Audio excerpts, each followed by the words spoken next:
Yes, my friends, good evening. I'm here to give you guys the watch along for our massive game tonight against Leeds United. You guys know about this rivalry. You know that it's been a long, historic run over the decades. And every time we play against Leeds, we need to come correct. We have to play on point, yeah? Leeds United are going to be ready and up for it and ready to battle today. We've had some very tough games in the month of November, but now December's a different beast, baby. Different rules right now. And I think for all of us, we want to see an inspiring win today. We want to kind of gauge and understand how well we're going to do during this Christmas period. Yeah? That is the key defining moment of the season right now, in my opinion. If we get out of December, quite nice, quite calm, then we can talk about maybe more ambitious targets as the season's going on, right? So, my friends, man, it's going to be a massive day of football tonight. I'm glad you guys are here on stream with me as well.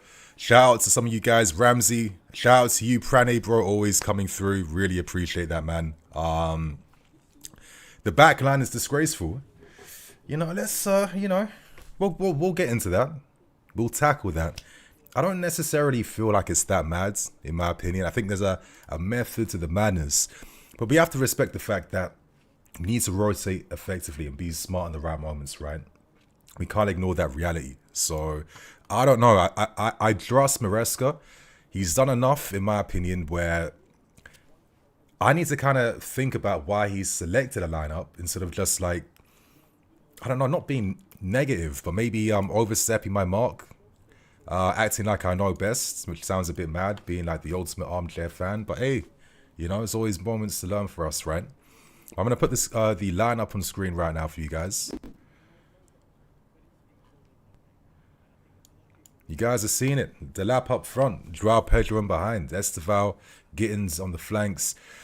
The normal pivot that we expected, and the defense of Badia, Tosin, Jalaba, and Kukurea. And the first thing I'm clocking is the height. A lot of height at the back. A lot of height to deal with any set pieces. Yeah, that's going to be key against Leeds United. One sec. I want to kind of find a stat on Leeds. I think they've been kind of decent from set plays, right? If I'm looking at the stats right now, I think Leeds ranks 7th in the league when it comes to scoring from set plays this season. So if you're in the top 8 in a 20-team division, yeah, that's a detail you want to kind of be one step ahead of. That's a detail that you don't want to ignore. That's one of Leeds' best opportunities to get something in the game, right? So I think, combating that aerial prowess with your Tosins, your Badias, and your Jalaba. Jalaba playing, I'd imagine, a pretty interesting role. Maybe it's going to be Badia splitting to the left, Tosin in the middle, and Jalaba on the right-hand side. So he'll be playing down as a right-back at times as well. So that's going to be really interesting to see, in my opinion. I want to see some good combination plays between himself and Esteval. Jalaba definitely has that ball-playing ability to play past the halfway line, but a few times when he's played the wide right wall, and this is like from my memory from last season, I'd always feel like sometimes he was not willing to be as ambitious to cross the halfway line, and I just feel like, listen, I don't want to leave a situation where Esteval has 2 guys on him. So I'm looking at that right side of Santos, and I'm looking at Jalaba as well, and I'm curious. You'd imagine that Santos essentially will just kind of maintain the Moises Caicedo role. He'll be the guy that's kind of sitting. I'd imagine we're going to use a bit of like a 3+1 type of build-up, right? So I'd imagine that Kukurea will have a lot of responsibilities when it comes to maybe creating underlapping opportunities to release Jamie Gittins. That's going to be a key one right here. Enzo Fernandez and his box crashing. The guy's sense of timing right now, I gotta give him full credit. There was a time when he first came in for the first year and a bit. It was a struggle for him at times. He'd always arrive ahead of the ball, or he just wasn't in the right positions at the right time. So he's done so much work to add this goal-scoring streak into our game, right? And listen, I think the guy is looking like a top-class box-to-box midfield player right now. Up front, of course, Joao Pedro, Liam Delap. I've seen promising things from them. The sample size isn't that big when it comes to Pedro and Delap playing together. Let's not forget that fact. But going back to that West Ham game, beautiful 5-1 away win. One of the surprising. It was like the equivalent of last season's 6-2 win against Wolves, coming at the right time at the start of the season. But I just like that Joao Pedro offers something a bit different to Cole Palmer playing in the middle, where maybe Palmer is kind of orchestrating the play at times. But Joao Pedro is very much about play one touch and go. Quick passes straight into the feet of the striker. Constantly probing with his movements. And also has that ability to play a pass in behind. I felt like maybe his last game, was it against Wolves, was a bit quiet for him, to be fair with you. I felt like he was inventive, the ideas were there, but the execution was always like a yard short, you know.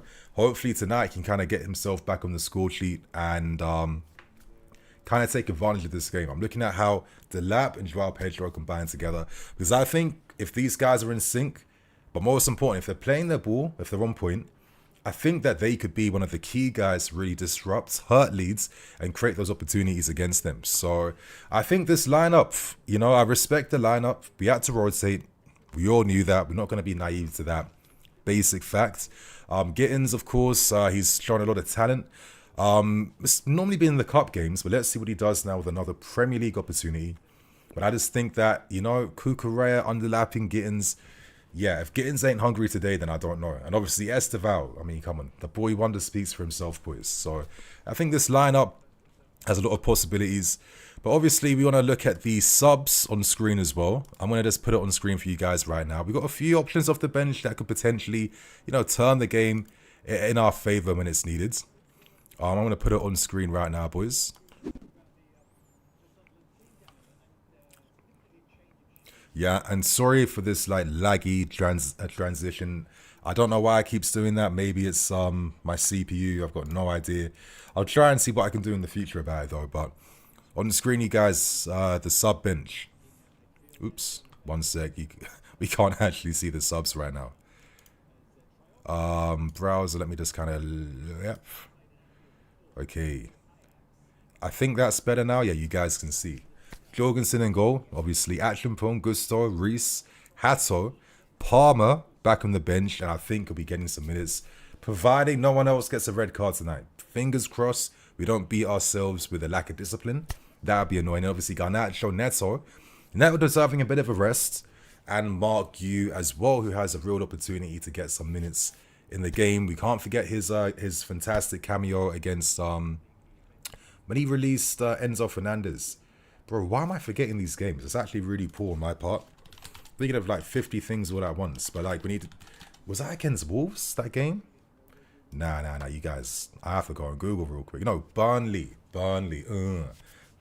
of course.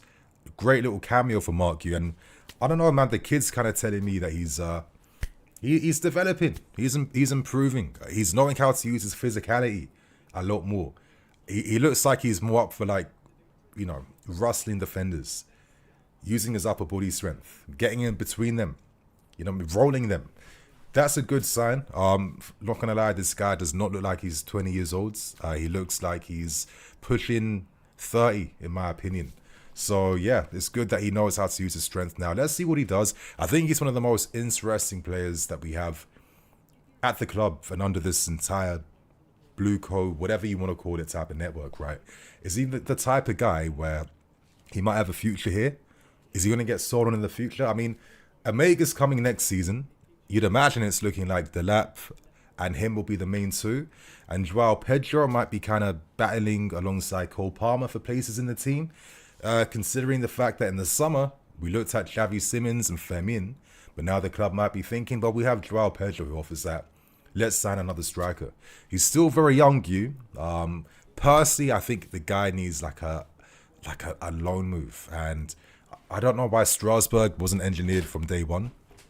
But I feel like he kind of needs that to kind of like flex his development, right? Atchimpong, we'll see if he's going to play as a 6 in this game today. I'd imagine he might replace Jalabou though, down that right-hand side. And obviously, I think Reece James is going to be like extra security in case of whatever happens in the game. So we got options, man. We got players about. I'm feeling, yeah, you know, I'm feeling optimistic with things. But you guys in the chat, there's 135 of you guys right here. Love for that, you guys. Whoops. You don't want to see the stats on the screen. I want to actually put the chat on right now. I'm going to answer some of your questions. I know you guys are probably like getting annoyed that I'm not getting onto them right now. But yeah, I'm going to put the chat on the screen.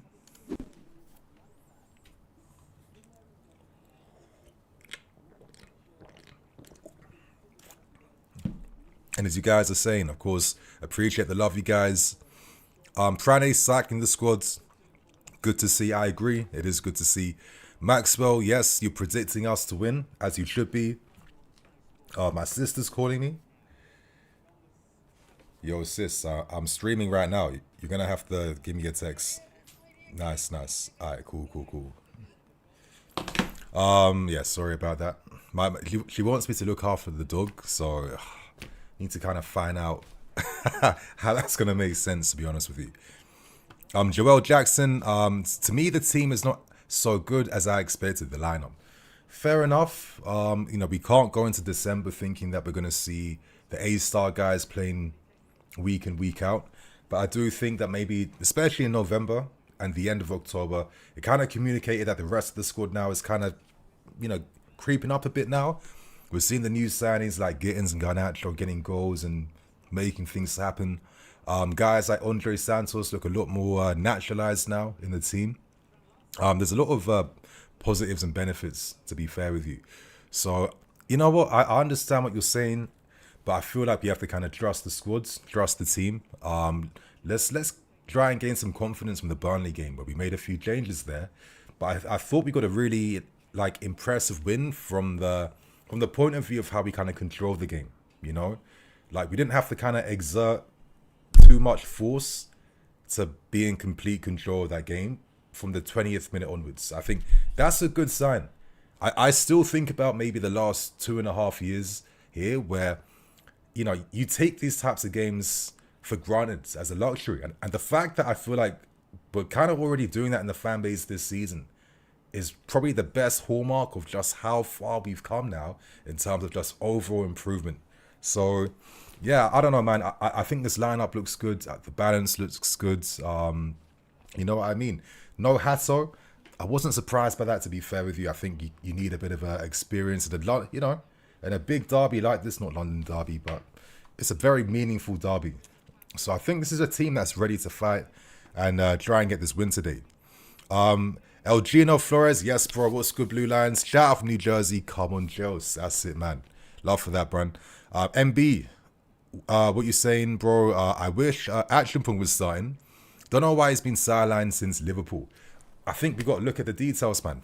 Number one, Jalaba Fofana at the moment are the best defensive duo. You know, they picked up like 3 clean sheets on the bounce and only conceded against Arsenal when we went down to 10 men. But right now, they're setting pace. I feel like that's probably your first choice at the moment until Levi comes back. I think Watchalong now has some opportunities, but can he get game time on the right sides in the middle? Let's see what happens. But, you know, we also can't forget some of the dynamics we're seeing in defense, and also the fact that we played a lot of big games last month. So naturally, you're going to turn towards the more experienced big game players, right? And you know what? I think for Watchalong, maybe he wasn't expecting Fofana to come back so strong. I mean, for sure, I wasn't expecting that. He's always been like a bit rusty, in my opinion. But since he's come back, bro, the guy's been locked in. Like, he's instantly ready for the challenge. It's like he hasn't even been away all this time. It's been very impressive to see that from Wesley. So I think Watchalong, listen, he understands the challenge he has, right? You're in a squad right now that has a lot of top talent, a lot of good players. And if you want to win your spot here, it's hard. But there is going to be a lot of opportunities for rotation in December because we have 8 games this month, which is mad. So best believe you are going to see Watchalong getting some opportunities. What you saying here?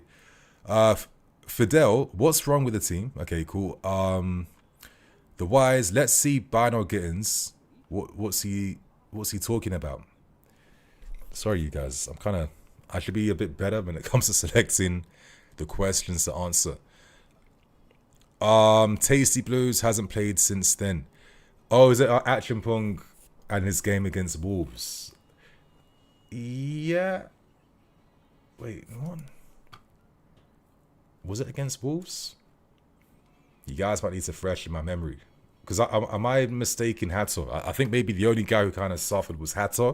And I think after that game against Karabakh, where he kind of suffered in that first half, we haven't seen too much of him as much at the moment. I'm looking like I've lost a little bit of weight. Thanks, man, but it's probably a bit of water weight because like if you guys are from London, there's this little deli called Shah's, which is like, come on, for a tenner, you're getting what, your rice, you're getting your grilled chicken, you're getting your veg, you're getting your 3 sauces, the coriander, the garlic, the chili sauce. It's like, come on, the whole city's an absolute rip-off, but it's probably the only thing right now that kind of feels like it's worth the value for money. So I got that, feeling too lazy to cook yesterday. I'm not gonna lie, I suffered this entire day to the point where I was thinking, am I gonna stream today? Because listen, I'm about to reveal too much info, but let's just say I've been in that bathroom 24/7 today. I don't know what they did with Shah's without food, but it's actually put me off now because low-key I feel like I got a little bit of food poisoning from what I had yesterday. So yeah, man, maybe that's explaining why I'm looking like I've lost a little bit of weight right now. Billy, you've mentioned you play FM. Yeah, I've thought about that, but I haven't actually got FM 26 yet. Like, I've been playing 24, but you know, I get to a point where, you know, when you've like completed the treble for the 3rd, 4th consecutive season, I haven't touched a game in a few months. I haven't like actually gamed too much at all, to be fair with you. I got that new what's that shooting game called? Ark Raiders, which I haven't even touched yet.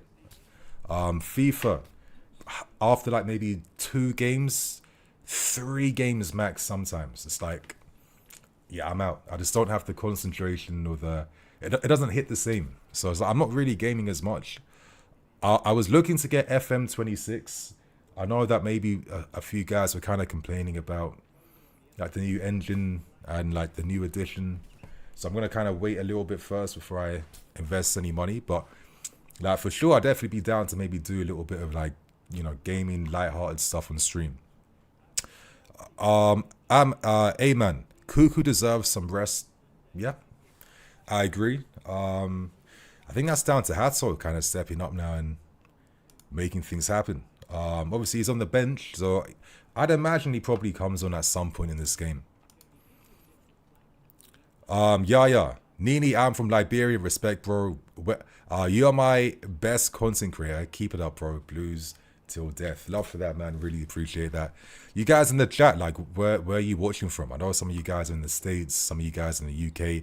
Liberia, I think that's probably the first Liberian that I've interacted with online or I've seen, you know. Where are you guys from right now? Yes, Heber, how you doing, bro? Good to see you here, man. What's up, Nini? What do you think is the reason for Joao Pedro's dip in form? He looked very lethal and efficient early in the season. I think, you know, probably the guy he's missed the most is not having Cole Palmer beside him.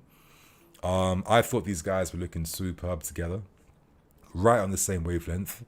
And when you don't have that type of guy that can facilitate you, and you know what it is too, like play on your wavelength. You know, Joao Pedro, I've really liked this guy. I think all round, he's like one of those rare guys that I've seen that can kind of play up front really good, and also play as an attacking mid really good. You know, he's got an imagination. He's inventive. You know, when he's receiving with the outstep of his boot, you know, lots of little tight, small touches.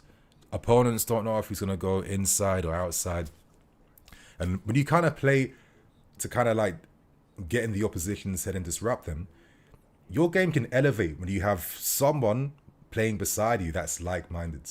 And we were benefiting from that in the Club World Cup, the final, in friendlies, and a few of these games out when these guys were playing together. So I think that's one of the reasons why maybe he's dipped a bit. I think the second biggest reason why he dips naturally is the fact that, you know, it was similar to Nicholas Jackson's dip, you know, at the start of this year.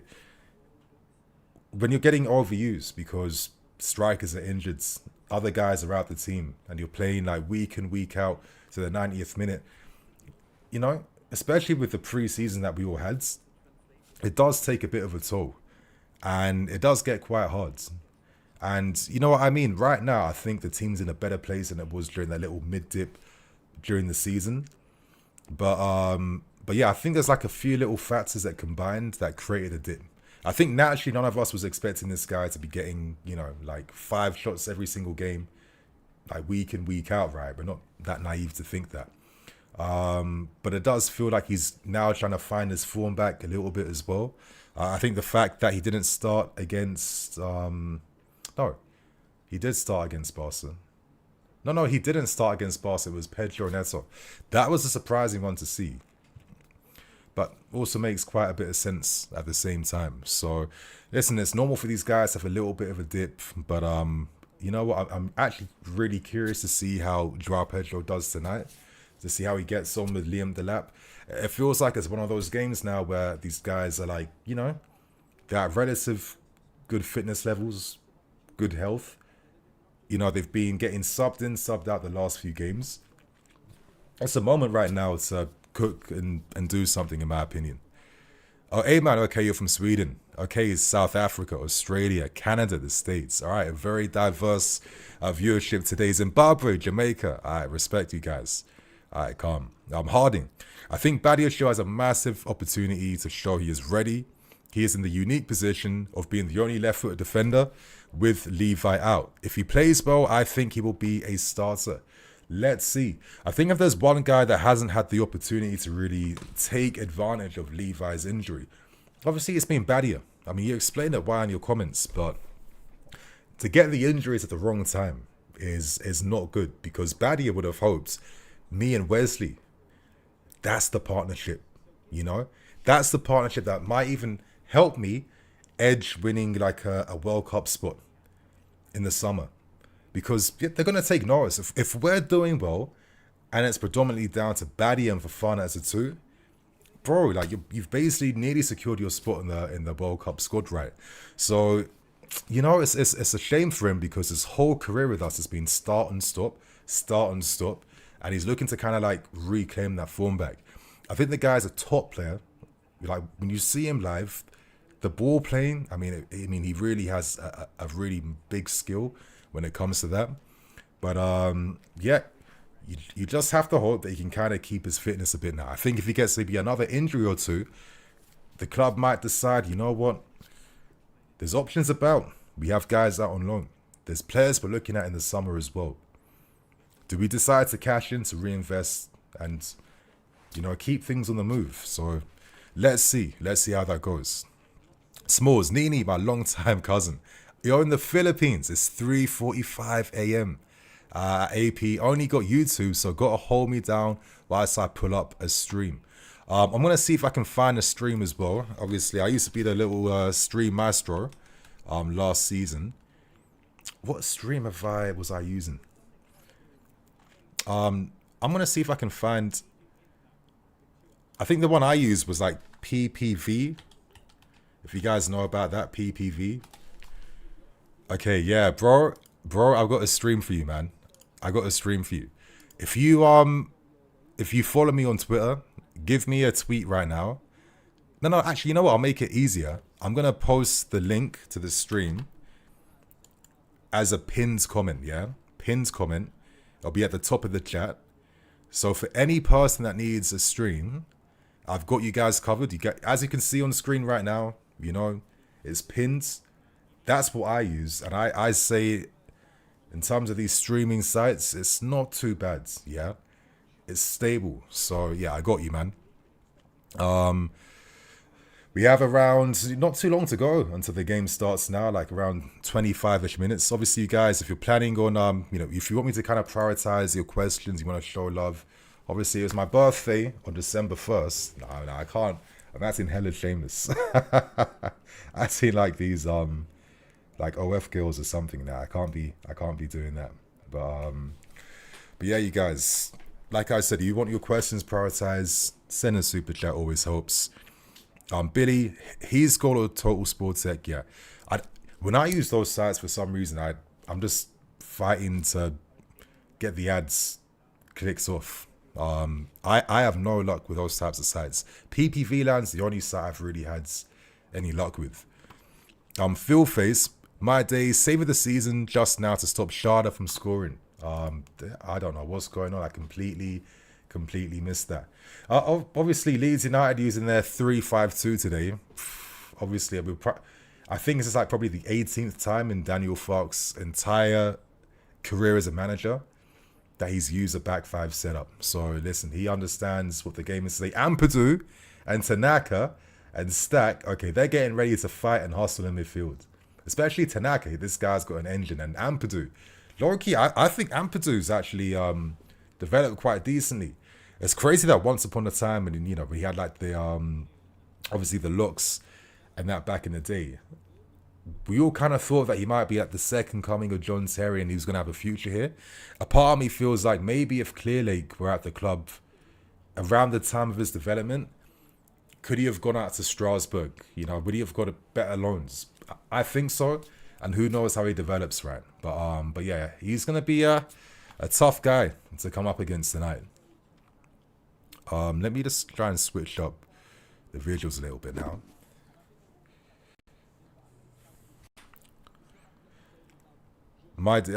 Ibrahim, I think if we keep the title race till Jan, then we get Murillo. Nah, I don't think Murillo is going to happen. We're not going to splash that type of money on him. I think you only sign him if you feel like you're going to be replacing some first team guys, which I don't think we're going to do, to be fair with you. There's only so many great players you can have in a squad, right? So we got to be kind of mindful of that. Brooks, Martin, are you going to be showing the game? Yeah, well, yeah, obviously, Brooks, you're not allowed to show the game. Years back, I did that using a free YouTube stream when they were showing like one of the European finals. And then I got like, not permabans, I got like bans for like 3 months from streaming. So you're not allowed to show any footage. If that was the case, you'd see bigger guys than me with clips up every single time. But if you need a link to the game, if you don't have Sky, I do have a stream link that's in the pinned comment in the chat right now. So for anyone that needs that, yeah, it's there. Smalls, Nini, is this why this is why you're the GOAT? I'm on vacation, but you still pat me for jokes. Obviously, man, I got you guys. Come on. Like, it's the least I can. If you're gonna watch me and hear me ramble and talk, right, it's the least I can do. You know what I mean? It took me like 5 seconds. Like, come on. I like you guys. Don't worry, I got you. Mano, Nini, did you see the news about Neto to Saudi? Yeah, of course, I've seen that. We do know from like an athletic report that a big, well, they reported that it was like a big European club made inquiries for him. And the only club I could maybe think of, maybe, could that have been Bayern Munich, potentially? I'm thinking that where would Pedro Neto really go to? He's not going to go to United. And we said big club as well. Nah, not them. Paris Saint-Germain, I don't know. Barca have no money. Madrid have no need for him. I mean, all I can think of is Bayern. Because, you know, when they decided to get Nico Jackson in the end, they were making a few offers for a few other players as well. So that's the only type of option I can think of. But I've seen the rumours, of course, on Twitter about Saudi clubs showing interest. I think for us, I think maybe Neto does have a bit of a shelf life, but it depends on Enzo Maresca because he clearly likes him. But Maresca's the head coach; he's not the manager, and he knows that the club will have their own prerogative, their own players in mind. And listen, Kenda could be one of the like top 10 wingers of his generation, and I don't think I could call Neto that, even though he's definitely like a world class, you know, top winger in the game. We've got about around 80 minutes left, you guys. 80 minutes left.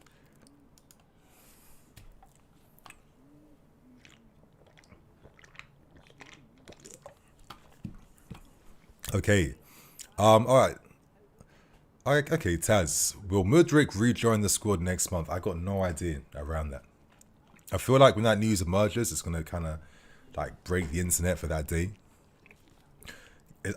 I know he definitely did not willingly take any substances to jeopardize anything. He was at a point where he was showing some real good form in the Conference League, and you know, he could have been that type of guy that maybe, you know, would have stopped us signing Garnacho or Gittins. I hope he does beat the case. I'm really curious to know what happens. Like, will Chelsea maybe decide, you know what? You're not playing at all, but you're keeping yourself fit and active. It's not the same though. Could we maybe help to maybe like jumpstart his career again by loaning him to Strasbourg if he's able to beat the case? I feel like Strasbourg could use someone like him. Guys like Moreira and other wingers are getting like links all the time at Strasbourg. So I like to think maybe that's what we would do to kind of help him, especially when it feels like, in my opinion, it was gross negligence from the Ukrainian medical team, because there's no way he would even need to take that. And what benefits is he getting when he wasn't the first team? Yeah, I just can't believe it. So yeah, let's see what happens. Let's see. Okay, Heba.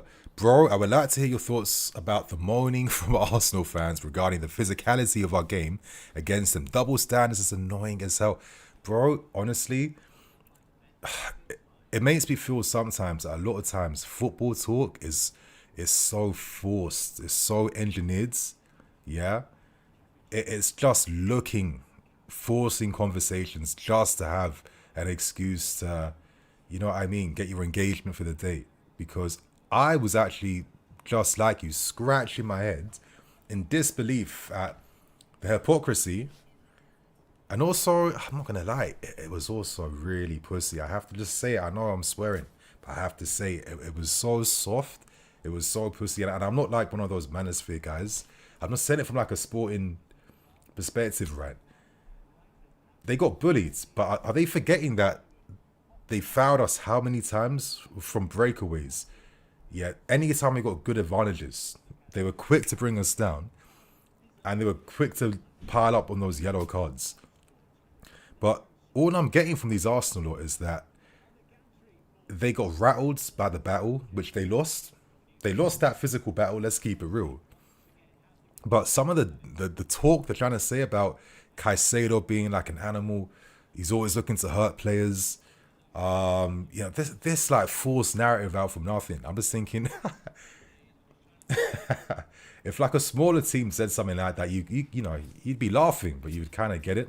But for Arsenal, the team that's been bullying how many teams as well, I think it's mad. And I just think, listen, what Caicedo did, it's not the craziest red card you've ever seen. Yeah, there's been a million worse red cards. Like Maresca rightfully said, Bentancur literally did the same identical type of tackle.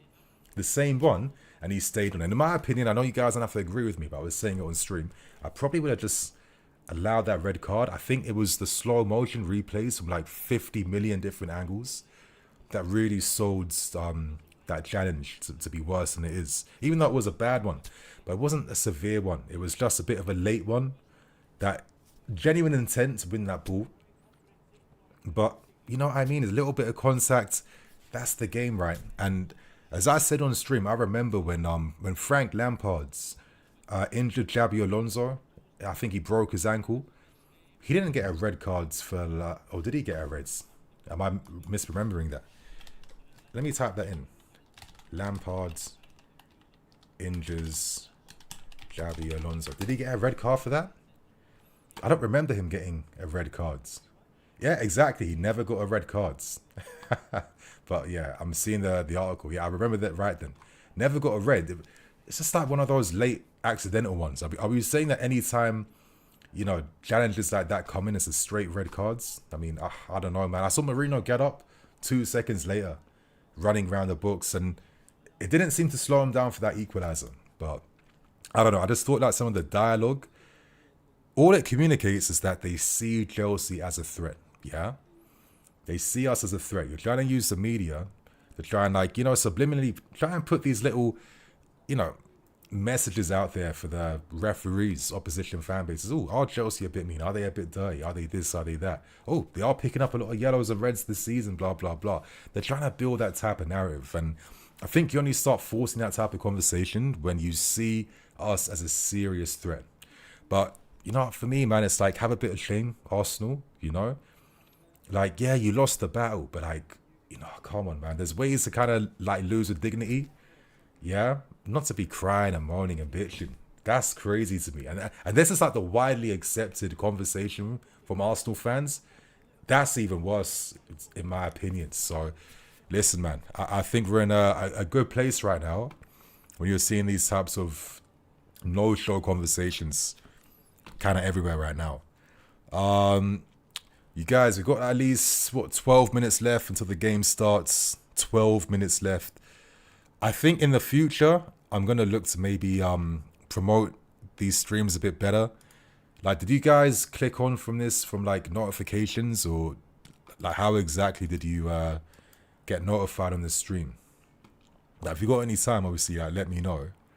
But I think, yeah, in the future, I'm going to have to maybe like advertise the streams a bit, just to like let people know, you know, there's stuff here, right? Because obviously, you know, I want to grow this now. I want to, you know, improve things.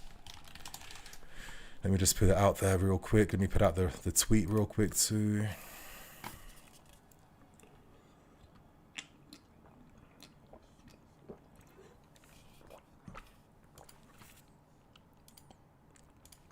All right, calm you guys.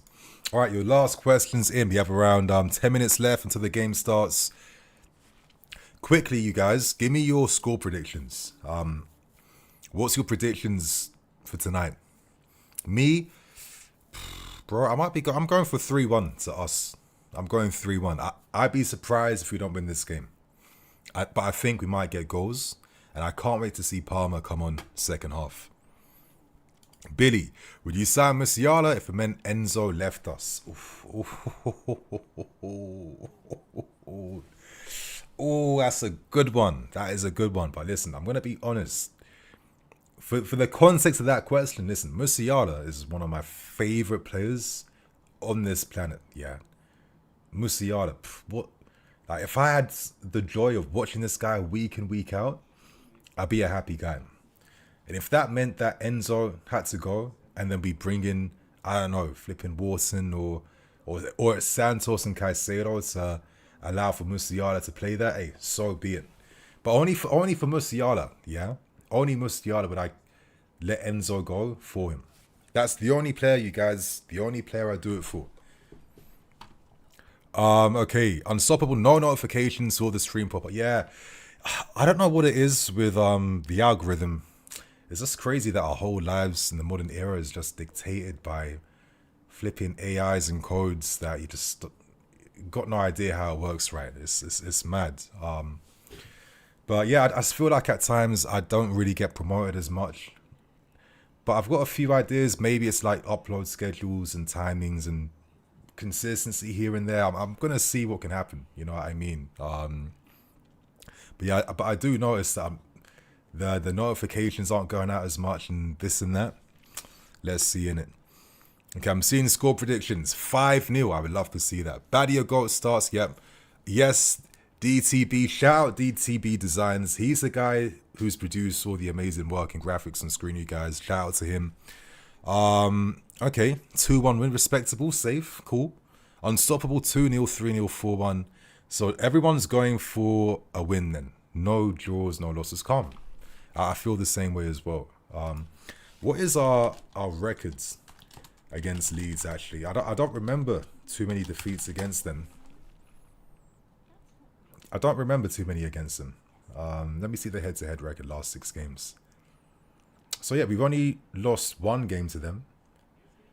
And that was, 2022, the disaster season. Yeah. Okay, that makes sense why we lost to them. That was like crazy ass lineup on screen. You know, I think for the next stream I do, I'm gonna create like a little stats page so I can kind of show you guys the stats that I'm looking at. But I'm seeing the lineup when we lost to them under Tuchel. 3-5-2, Ruben wingback, Mount, Jorginho, Gallagher midfields, Sterling up front with Kai Havertz. Reece James is in defence with Silva, Koulibaly. With that talent, though, I don't know how we lost to Leeds. But, hey, that's the game, man. Crazy. Yes, Prodigy. Yes, bro. What do you think about getting Valentin Barco? Honestly, if there was probably one guy I'm signing from Strasbourg, it might be Barco. The mad thing is how do you kind of fit him in, though? Yeah, okay, Prodigy. Like you reply back to me. Like, how do you think we would be able to fit this guy in the squad? Because right now he's looking like he's loving life, being that deep line playmaker. Like again, for me, if you were gonna plan on signing like a Watson, maybe you'd consider getting Barco instead of Watson. Right, it'd be a lot cheaper. He would suit the squads. He's aggressive in the middle, and he's showing some amazing playmaking ability, and he's got that little bit of like that little like Pedri, Thiago, Alcantara type of style to his game, which is really good. And in Europe, I mean, I thought he cooked Crystal Palace. I thought he cooked Wharton as well. I thought it was a very impressive game. And surely, like, the best players from Strasbourg get bought. We've got Omega. Barco was a guy we looked to get under this whole Blue Co network for a long time. You know, originally he rejected us for Brighton, but Brighton messed him about. And you know what? I kind of think the reason why some of the Brighton loans are flopping so hard right now is because we bought all their staff that engineered the best possible moves. I think that's why a lot of their strategy, it's not flopping, but it's not running on peak performance like it used to. And I think when guys like Barco, I don't know how the hell he's not even playing for Brighton right now in this team. When they can mess up his development, what's that really telling you, right? So, yeah, I like Barco a lot. And if spots open up or guys want to leave or you're looking for a Lavia replacement, whatever, maybe I'm putting this guy right on the top of the shopping list, to be fair with you guys. Money Mace, yes, Enzo got injured, Palmer is on. Wait, I just missed all of that? Damn, fair and nice, say less. Okay, yeah, you know what? I need to go on Twitter to kind of just confirm this. Okay, no, not run out to Ruho. Is that the case? Enzo's really injured. Am I getting pranked hard right now?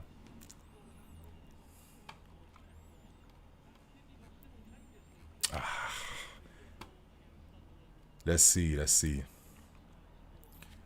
Why are you not on the TalkSport Chelsea channel? I don't know. To be fair, I don't really watch TalkSport. Not that I'm trying to be disparaging or nothing, but yeah, I just don't know what's going on. Ollie Taylor, yes, Ollie, nice to see a live stream, Nini. Hope you're good. Been loving the documentary style videos you've been doing. Why not go back and cover some historical moments? No, 100%. I've got so many ideas. I've always had like another dream too, to kind of create like a separate YouTube channel entirely and talk about like Chelsea historic moments, you know, like having like a fresh channel that's only making content like that. You know, I've worked on a few scripts. You know, the one that I've written was actually on David Luiz. I just haven't produced that video, but it is something on my mind that I would like to do, kind of talk about big moments, big players, historical things, and, you know, kind of be that guy for that. So yeah, I appreciate that, man. That's a good idea. Prodigy, yes, agree. Barco is a better version of Watson, in my opinion. Yeah, I think the guy's a great player, and a fraction of the price as well. I think, you know, it makes sense for me. Unstoppable. Hey, Nini, what is your opinion on Kenda? I think the kid's brilliant. I think he's got the right mentals. You know, he had to wait this season to get his moments. But that's because the coaching staff are protecting him. They don't want him to get any silly injuries or anything like that. And I hope that as the second half of the season comes, that's enough for him to maybe book a spot in the World Cup. I mean, I've been a bit surprised that Martinez hasn't maybe selected him for squads, but at the same time, I know there's a lot of big pros there, and the thinking could be, okay, Kenda, we're seeing you for the Euros, but hopefully, you know, he does enough to kind of get in that team. But yeah, I'm really impressed by him. I've had these thoughts about how he could be used. Obviously, he can play on the left, on the right, calm. But could he also play that potential Malo Gusto role?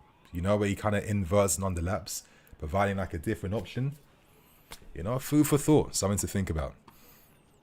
Yes, Heber, love the video about Chelsea's 2030 plan. Very well made and encapsulates the strategy pretty well. Thanks. Like, I'm doing these types of videos isn't as straightforward because there's like a million things I could say. But then it's like, okay, I don't want to make like a 30-minute video. How do I find that right balance? I'm not perfect at this type of video. I think I need like maybe a whole season to kind of get to grips with things. But I'm glad that some of you guys have responded well to it. I do want to offer some different things. I feel like, you know, Matisse brings a lot of like character and personality. Eunice brings the opinions. You know, George Benson, you know, YouTube royalty, been doing this for a minute. And I feel like, yeah, I know I'm like the analytical guy, but I feel like I'm maybe like I'm not like defined by one thing, you know? So I feel like I need to kind of create something different to everyone to kind of, so it's like, okay, you can watch Benson for this, watch Eunice for that, watch Mar for this, and hopefully watch Nini for whatever. We all bring something different, and it's like we all exist together, you know what I mean? To be fair, you know, all of us get along well. I know like for other fan channels, there's like these rivalries that I've heard about, which is a bit mad. For us, we got a group chat. Everything's been kind of calm. And that time that we did the Chelsea Avengers recording, not gonna lie, it was like really good to link up with everyone. There was a lot of jokes flying around, a lot of good energy. So yeah, it was yeah, I got nothing bad to say about anyone, to be fair with you. Kick off, my guys, in less than a minute's time. Final question, takeoff. My little bro is becoming a fan of Chelsea. Those historic type video essays would be perfect for the new generation. Thank you. Yeah, you know, I think that's important too. Especially because it feels like most new fans and existing fans don't really know much like about us. So, yeah, that's I got some serious food for thought. But I just feel like before I get too ambitious with things, I need to kind of master my you know, my workflow first before I do more projects. But anyway, my friends, kickoff finally begins. And that's it, my guys. Let's start this game, man.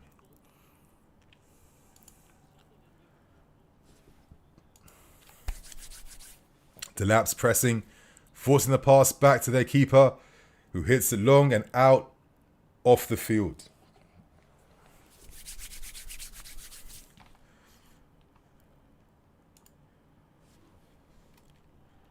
Let me just switch up these tactics real quick.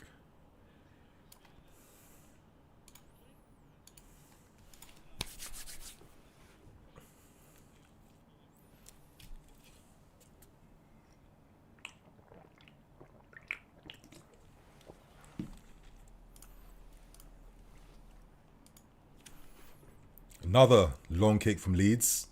But now we have the height at the back to deal with this type of long ball. I mean, I like Maresca, man. He really thinks about the details. He thinks about how to really manage us in the best way possible. In terms of like Leeds' main threats, okay, Cucurella. Oh, he's getting pressed on the blind side. You see that? Who is that Leeds player that's like hyping the fans up? This game's going to be tough tonight. This won't be an easy game. You're seeing it already. That their mentality, they've been waiting for this game. Obviously, I'm an idiot. Obviously, Calvert-Lewin, one of the best headers of the ball in the league.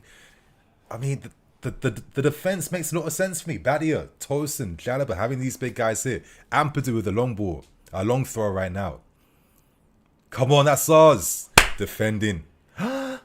Oh, good defending by Jalaba to rush out then. Come on, Gittins, win the free kick. Okay, referee saying play on. Little bit of pressure. Oh, okay. This game, I don't know, man. I'm feeling kind of optimistic that it's going to be a very like energetic, moments-filled type of game. Cucurella, good defending. Come on, win that. Up against Bogle. Can we get the second ball? A lot of like, you know, like ball tennis going on right now. Cucurella got beat a bit too easy then by Calvert-Lewin, and Tanaka slices that off the field. But Leeds, at the moment, first 2 minutes, they're not afraid to throw the wing-backs forward. They're not afraid to push their lines up. You know, that midfield three, Ampadu, Stack, Tanaka, that's got energy, that's got aggression. A lot of running as well, yeah? That tells me that they're not just here to sit back and and pray for their fortune. They're going to try and force something. I think that's why having Delap in a game like this, where you're going to have to relieve pressure sometimes, his ability to at least hold the ball and buy the team a few seconds, that's going to be important for us. Come on, boys.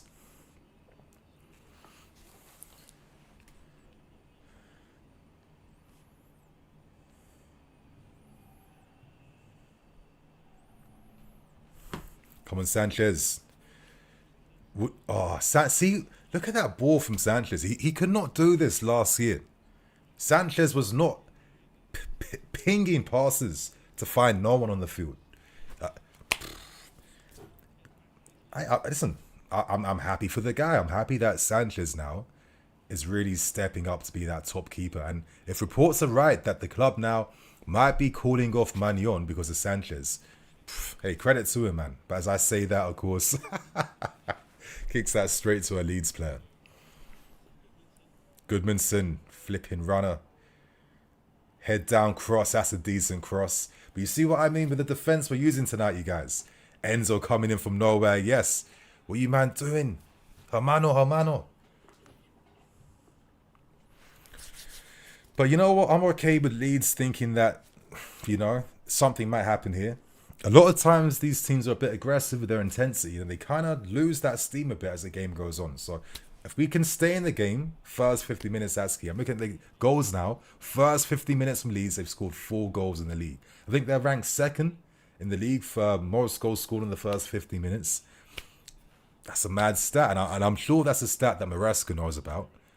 And that's also aided his decision with making this lineup. Joao, come on, Joao. Okay, he'll try to maybe put pressure on Sanchez here. Is that their little strategy? Look at Joao. He's on him. That's a good header. Come on, can we get the second ball? Sanchez, that's yours. Just bounces over awkwardly. All right, okay, a lot of long balls, a lot of pressure in our box from set plays. Are we going to leave wingers up to deal with this? Okay, we're looking to... I guess we want to make sure the first 15, 20 minutes we're not a goal behind and we're just in this game. We want a platform. Oh, shit. Oh, no. What can... Nah. Crazy header. And I guess Leeds' tactic has paid off in the opening minutes. That's now 5 goals scored for Leeds in the first 15 minutes. Near post this time.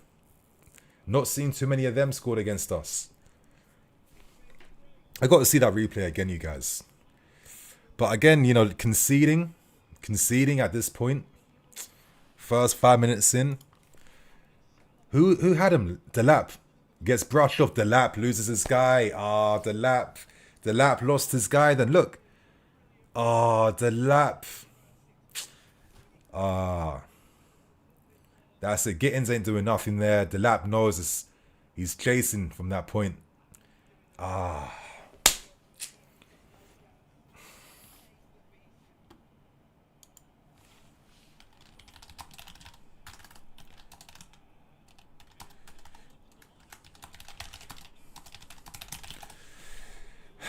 Listen, if I was going to concede a goal, I'd rather it's the first 5 minutes and not the last 5, yeah?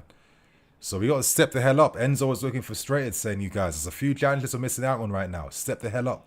Come on, Trev. Poor pass, man. Terrible flipping pass. I need to update the stats on screen, you guys. Give me a second.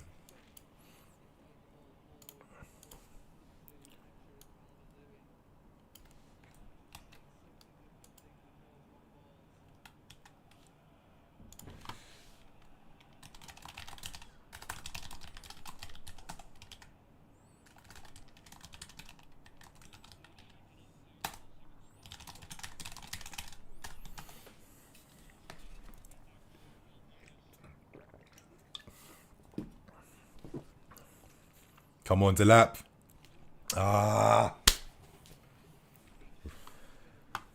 You should have done that before, bro. Like 2 minutes ago, you had to do that.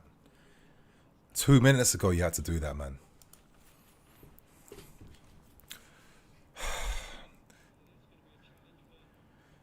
Prediction for the... Okay, I'll do that later on. One sec, boys. Need to update these match stats. Calm. Thank you. It's working.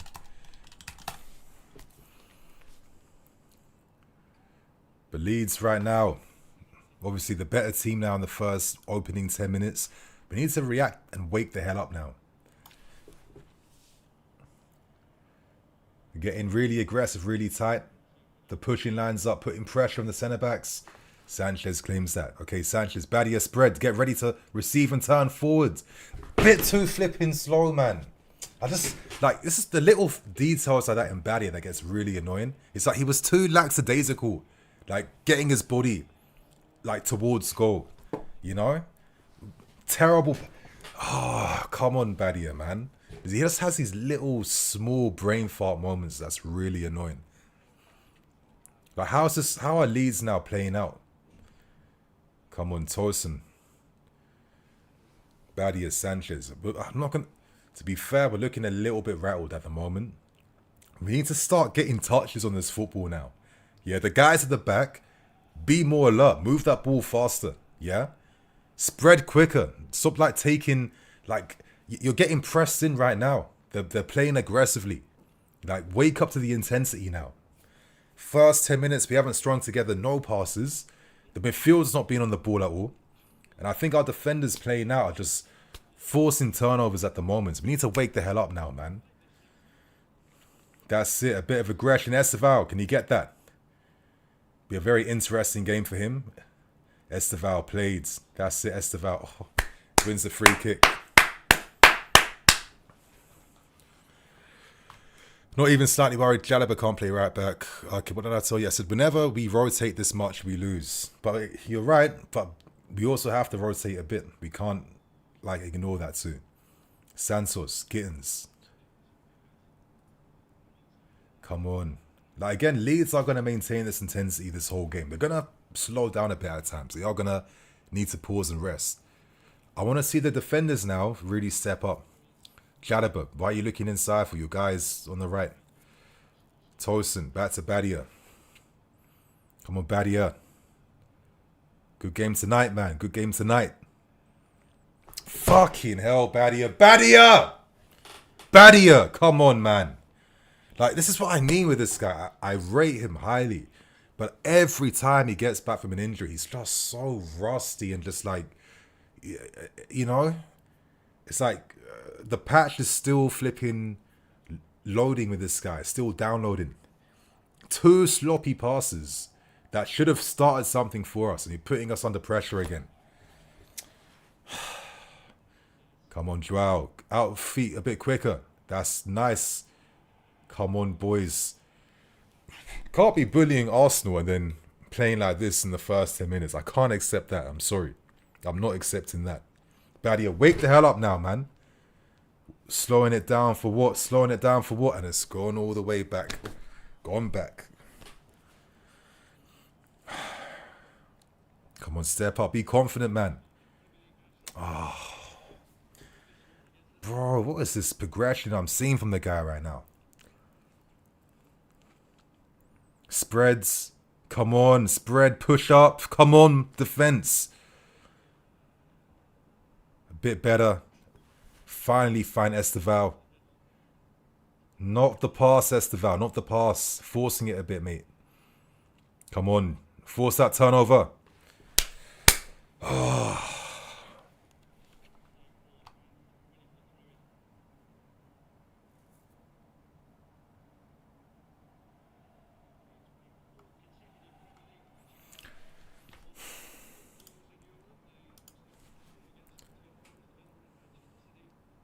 Okay.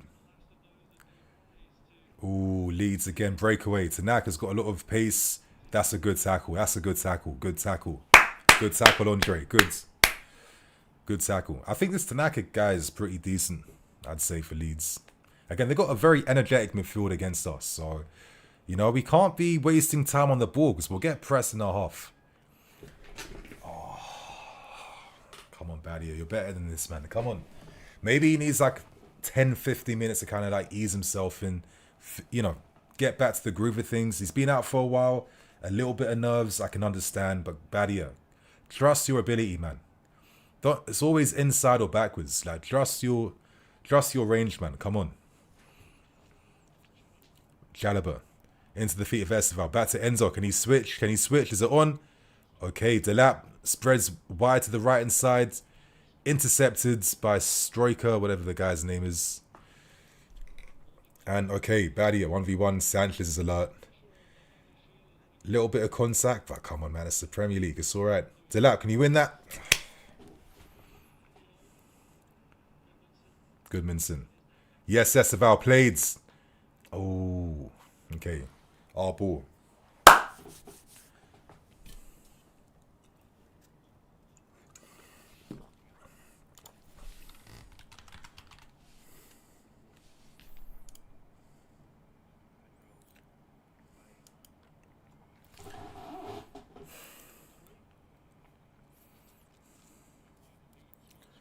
Gittins. Not had many touches at all. I think every time Badia could have played to him, he's played it backwards or inside at the moment.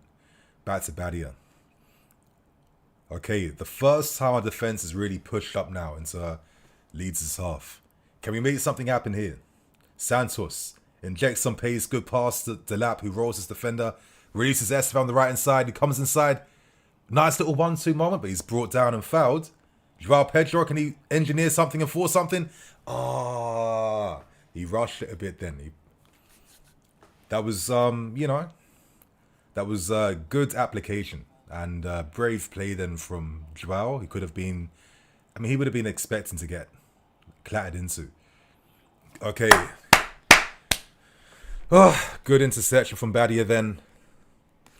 But Leeds are looking to really create like a lot of fast attacks to catch us up. And they're not afraid to play early crosses from wide too. So we need to be alert. We need to make sure that our defenders, they're going to be called upon quite a lot in this game. I'm getting that vibe. Our defenders are going to get called upon. They'll be challenged a lot in terms of covering spaces, competing for aerial duels, when to step out to engage. Okay, Delap, get tired to your man now. Get tired to your man. Come on, Liam. That's why you're in the team today. Liam. Oh, my lords. Oh, Leeds are causing us some real headaches with their corners in this game so far. Again, completely unmarked. It's the second time someone's lost their man. I don't even know who was on Tanaka then. It's like we're doing this mixture of zonal and man marking, and it's not really working at the moment. That's a foul, ref.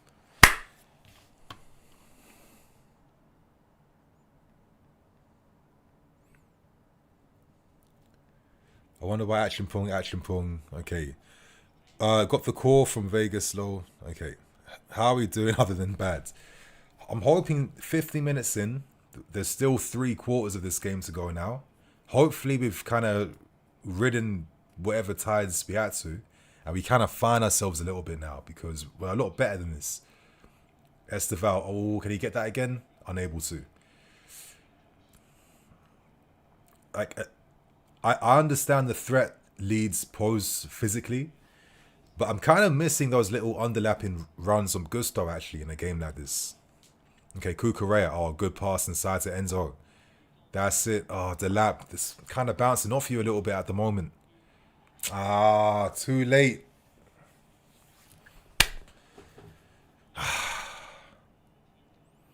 You know what I mean?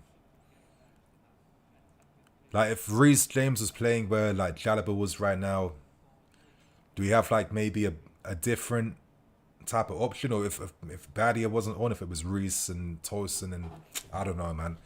I feel like sometimes when you watch the game in real time, it's very easy to allow like all our insecure thoughts to take over. But there's still plenty left of this game to go. And ideally, if we can kind of end this half, in my opinion, leveling the scoreline, I'll take that in a game like this. I will happily take that. So let's see if we can kind of like get back in this game now.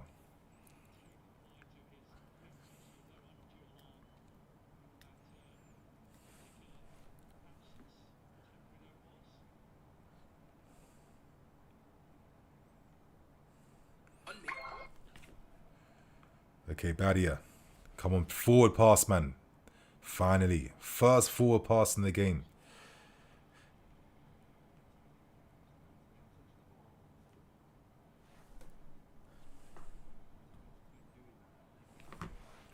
Badia again. So a lot of the ball down his side. Do you think Maresca might even consider maybe Cucurella moving to the left side if Badia was to like continue to struggle, for example? Anyway, Tosin. No line breakers about right now. Badia. Back to Tosin. Kind of forcing it a bit. Putting the guy under pressure with that stupid pass. I don't think he was expecting, Badia, for you to play that ball back to him then. Anyway, is this a breakaway for Liam Delap?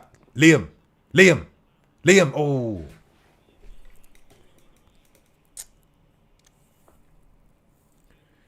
Good tackle. That's better, boys. Come on, Esteval. Can he engineer something? Inside. Enzo, ball of life. Oh, hits the first man. Back in the books again. Not good enough. Come on, boys. A bit better, man. Don't foul. Just keep that ball. Win it back. That's it. Bit of composure from Tosin. Spreads the ball wide to the left to find Cucurella. Gittins for the second touch of this game so far in 20 minutes. Up against Bogle. Move to him. Shit. Launch all the way back now. Okay. Another opportunity now to start an attack. Andre finds Cuckoo. Come on, Badia. Is he just allergic to passing to Gittins? I don't understand why he's very reluctant to move. I feel like it sounds like I'm really bullying Badia, or I have some Badia agenda. I really don't have no agendas to no players, but I'm just not understanding why he's not showing much confidence on the field right now. They spread now to find their left wing back in Goodmanson. He's coming back inside. Tons of space to attack. Back to Tanaka. Bogle spreads wide. Come on, Gittins. Get tighter, man. Be more serious. Fucking hell. Oh, thank God. Lewin completely fumbled that then. Was that offside? Yeah, it looked like it was. But again, Gittins, if you want to close a man down, you got to be a bit more aggressive than that, man. You can't be jogging to close spaces. Look. Come on, man. That was an opportunity to block that cross then.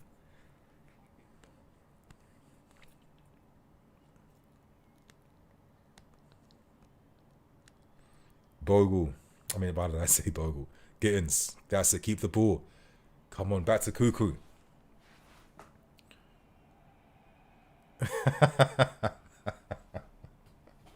Cucurella, man. I feel like when he's on the field, he becomes a different guy.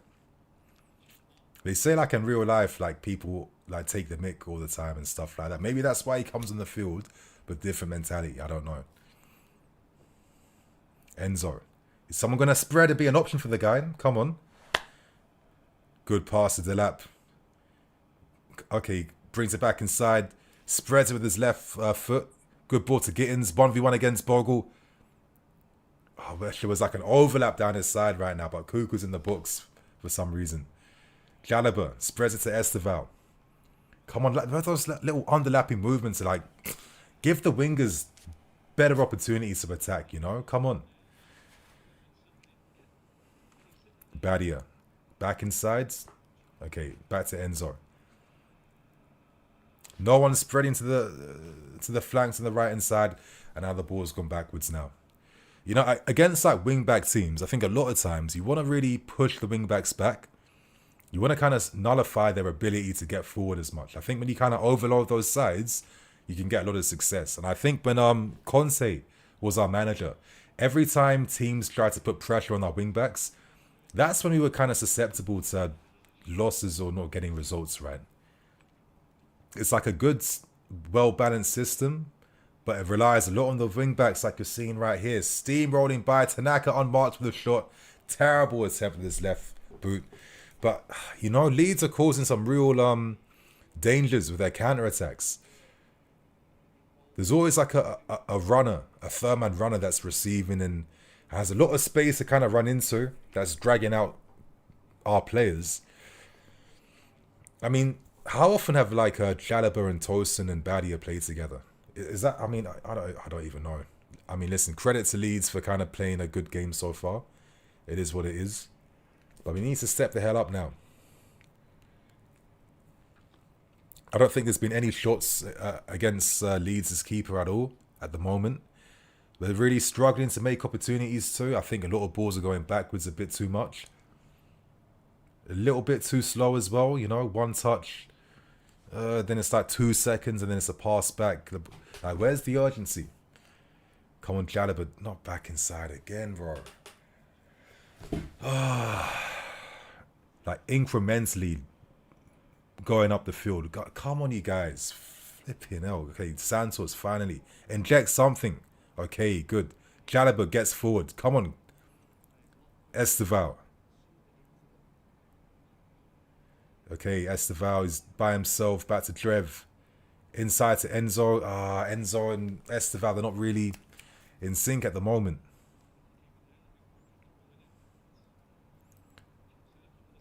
Enzo again. We're trying to bait out Leeds to come to us, but they're not really. They're like they're picking their moments when to press us aggressively and when not to. But like when they're in their rest defense position, they're not really taking the bait to kind of come towards the ball. Anyway, that's a bit better than from us. But the final ball action then. Come on, that's it. Apply the pressure now. Try and like suffocate Leeds a little bit now. Trev on the ball, releases it to Enzo. Enzo. Straight into the path of Liam. Rolls his man, keep it on the field. Drilled across goal.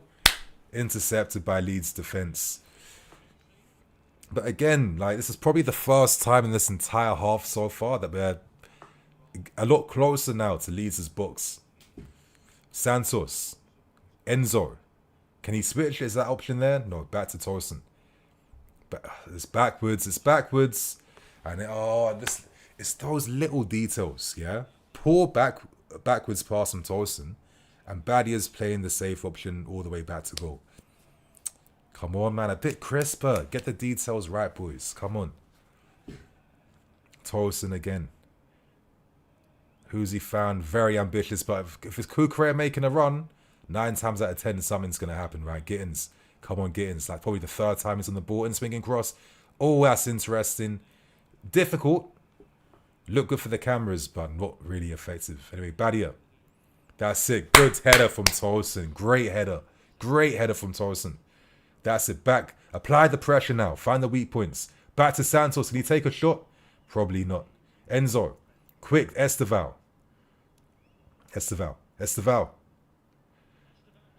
Nah, let him try it. Let him. Good attempt from Esteval. Good attempt. Someone has to do that because no one's doing nothing right now. You know, like these games, yeah.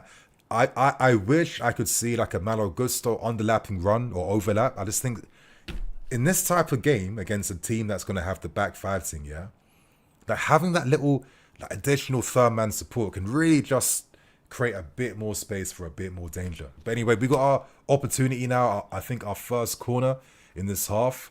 We're not bad from corners this season. Can we take advantage? Tosin's, he's going to the near post. Chalobah, all the big guys near post right now. Oh, that's dangerous. Oh, come on. Shit. Blocked twice. Come on, apply the pressure. Get to him, Santos. Get to him. That's it. Good defending, boys. Sanchez, a goal kick wasn't all that, but we saved the situation. Kukurea is there to intercept. Back to Santos. Can we inject a bit of something, lads? I mean, you know what I mean? Like we're giving time to Leeds to kind of get back to their rest defense position. All right, Santos now spreading to Badia. Is that Badia on the yeah? All right. Well, obviously that's going to go back inside then. Is this like maybe like a switch, Chalobah and Badia to find new angles, or is this like a temporary thing because of that last counter attack? I'm trying to like figure it out now because Trev's on the left hand side. Yeah? Okay. Finds Gittins up against this man. It's like, you know what I mean? It's, come on, Gittins, bro. You just, like, you had no heart. There was no heart behind that cross. You're just like, you know what? I'm not really playing to use my brain. I'm just doing what I think I should be doing right now. It's like I'm making a scripted moment happen in the game. Like, play the cross to who? Who was gonna get that? What was gonna happen? And now we've given momentum back to Leeds for no reason. What you guys saying in the chat right now, man? I need to see your comments. I need to see how you guys are feeling about things now. Nova Tavian, same old. Chris Trinity, sorry. Great, disgraceful performance so far. Yeah, it's not been great.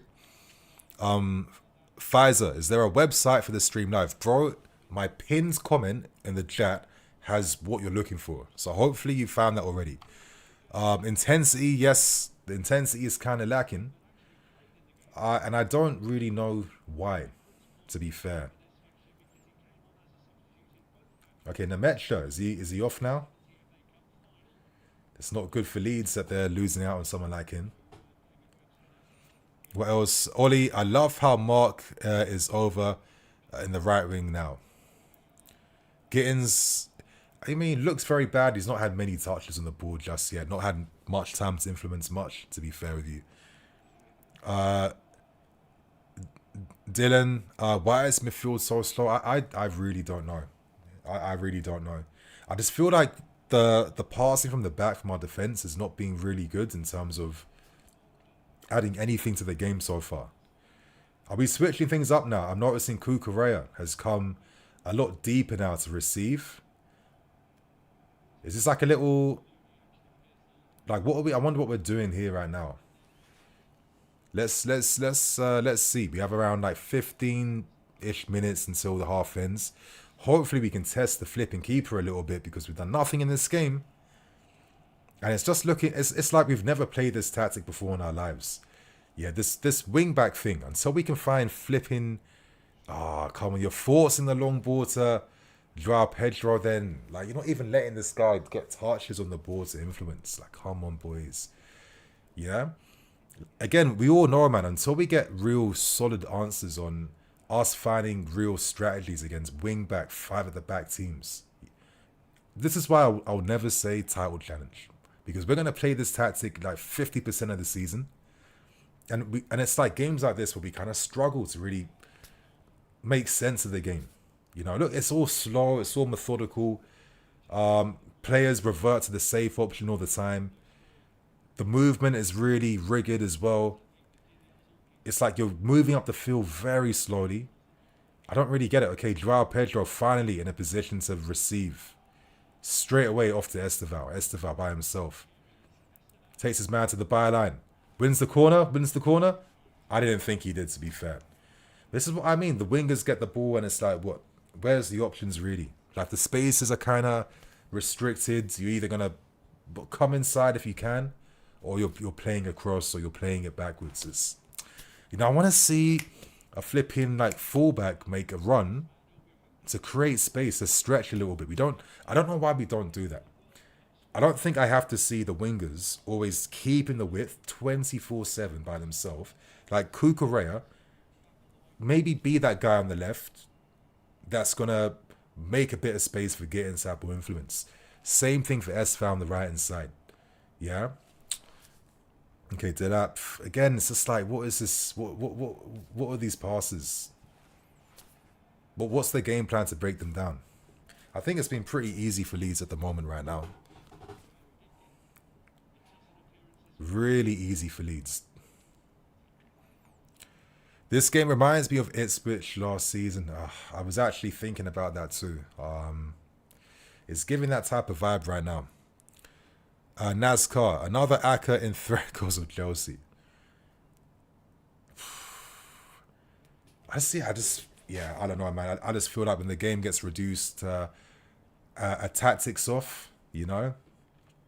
This is where maybe you see like the, not the weakness of the system, but I don't know. I don't know how to describe my point, but you see what the system's like reduced to sometimes when the game's just like, you know, my tactic fighting your tactic. Like the players don't have much sense of imagination to really offer much of anything. No one takes any risks. Everything gets quite methodical.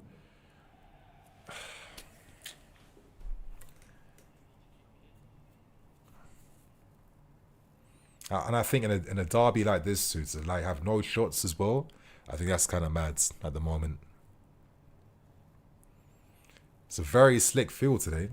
Guys are slipping about for fun. Come on, Santos, bring that ball down. Back inside again. Can we inject a bit of some pace, bro? Defenders can't do no line breakers, no nothing, man. Esteval by himself against Goodmanson, okay. Back inside to Enzo. Oh, Enzo, just come on, man. The first touch wasn't crisp enough. Slicing at the ball then. Badia all the way back. It's like when you're playing like this, you're basically defending for Leeds. You're doing the defending for them. Because you're away from their goal. You're moving it slow. Fuck me. Terrible. Awful. Stupid. I mean, have they just bagged the corner from that? You take your risks and you create your own luck, right? But that's poor from Santos, man. Oh, this is what I mean. What is this performance I'm seeing from these guys? Ay, ay, ay. I just don't get it. Is it the fear? It's like, again, when I keep mentioning this point about it being like a tactics off. It's like the game's reduced to its bare elements. And then you kind of see, okay, what can the players really do now when it's like that? And you see it quite a lot as a bit of a habit and a pattern that the players don't really have much of anything. You know, unless we can somehow fugazi an equalizer and then that forces Leeds to kind of give us space. Yeah? When there isn't any space, we're reduced to nothing, basically. And I just don't get it all the time. Oh, that's it. That's it. Come on, book. That's what I'm relying on, this type of shit right here. Yellow cards, red cards. Gonna work in our favour. But I don't know, man. I just have to see something better from how Maresca finds methods to kind of tackle these types of teams. It can't just be Cole Palmer, inshallah. Like it just can't be that. And I can't accept that. All the money we're spending on players and revamping this and buying that and doing this, doing that, it can't be just Cole Palmer and pray. I'm sorry. You know? Enzo can't be there. I don't know. We got to find a few tweaks. I don't think he's fully mastered, Maresca, how to drum this type of team. This type of tactic. Until we can find that, then we're not going to be winning no league titles right now. Okay, Esteval getting again. When you're receiving, there's already a guy running from behind to close off any angles. Like, how are you empowering your wingers when they're reduced to like all these limitations? Like that's what I don't get. Yeah, if you had that flipping overlapping runner, you're gonna give this guy a question to think about, and Joao Pedro stupidly loses the ball. Then I just feel like these guys aren't looking comfortable right now, at all. No comfort at all.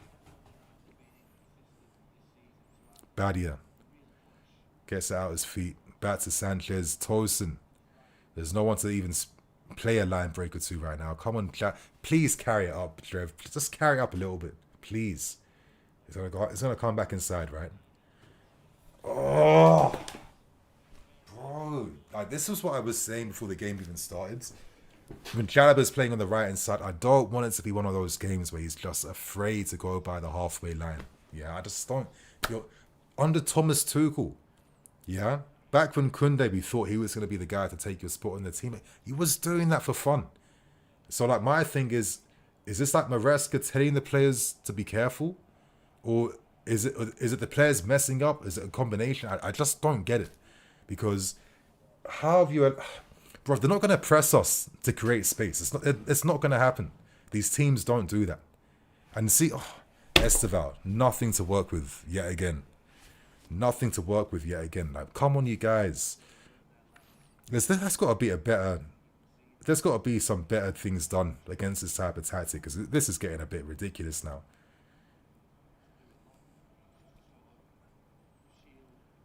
Enzo, who, again, where's the option to do nothing? To even play a switch ball. Have you seen one switch ball played this whole game? Oh. That's a bit of something right now. Joao Pedro. Oh, please. Delap.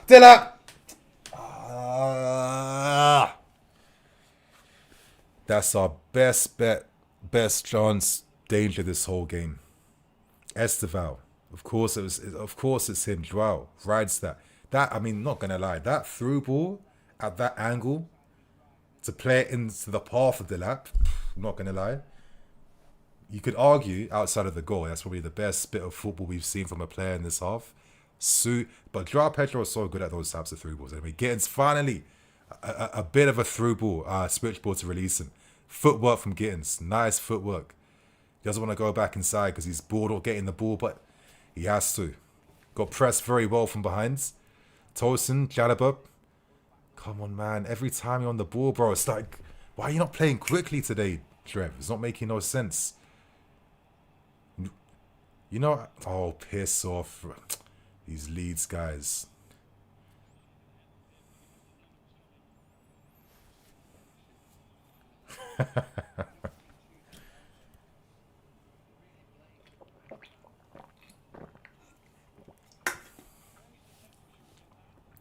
Bro, this is what I mean. All these narratives that the Arsenal guys were running this whole week. Like, why is this even a thing right now, man? It's like not even that deep, this tackle. Come on, man. But again, Jalaba, you're on the ball. 2 seconds figuring out what to do. Oh, come on, Esteval. I get it. It's just a very tired... I don't think it was malicious, but a very tired, like, challenge, you know? He's getting a bit frustrated, you know? He's not getting much joy down the right-hand side. Not because Goodmanson is on point of him, but just because every time he's receiving the ball most times, it's always receiving it backwards, you know? It don't make any sense. But come on, Esteval, man. You know Maresca will just sub you off straight away. Like, come on. You use your brain now, kids. Come on.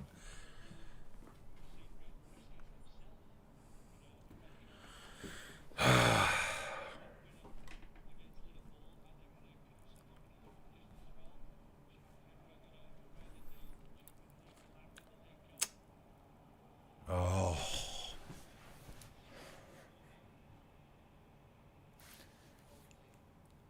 Yeah, this first half has been, it's been a bit of a disappointment, you guys. Massive disappointment. Bro, Maresca, man, I need to see some serious switches. You got to do something a bit different, yeah? You got... Like, when Daniel Fark is using back five, and he never uses that. He never uses back five. When he's using a back five here, what's that telling you about how teams have clocked that they can get something against you? Yeah? We have... It's not good enough, man. It really isn't.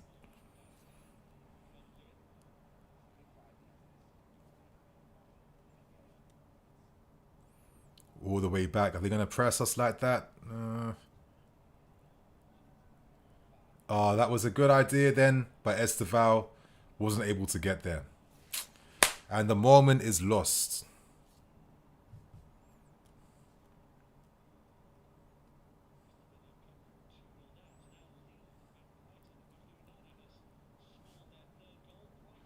Come on, man.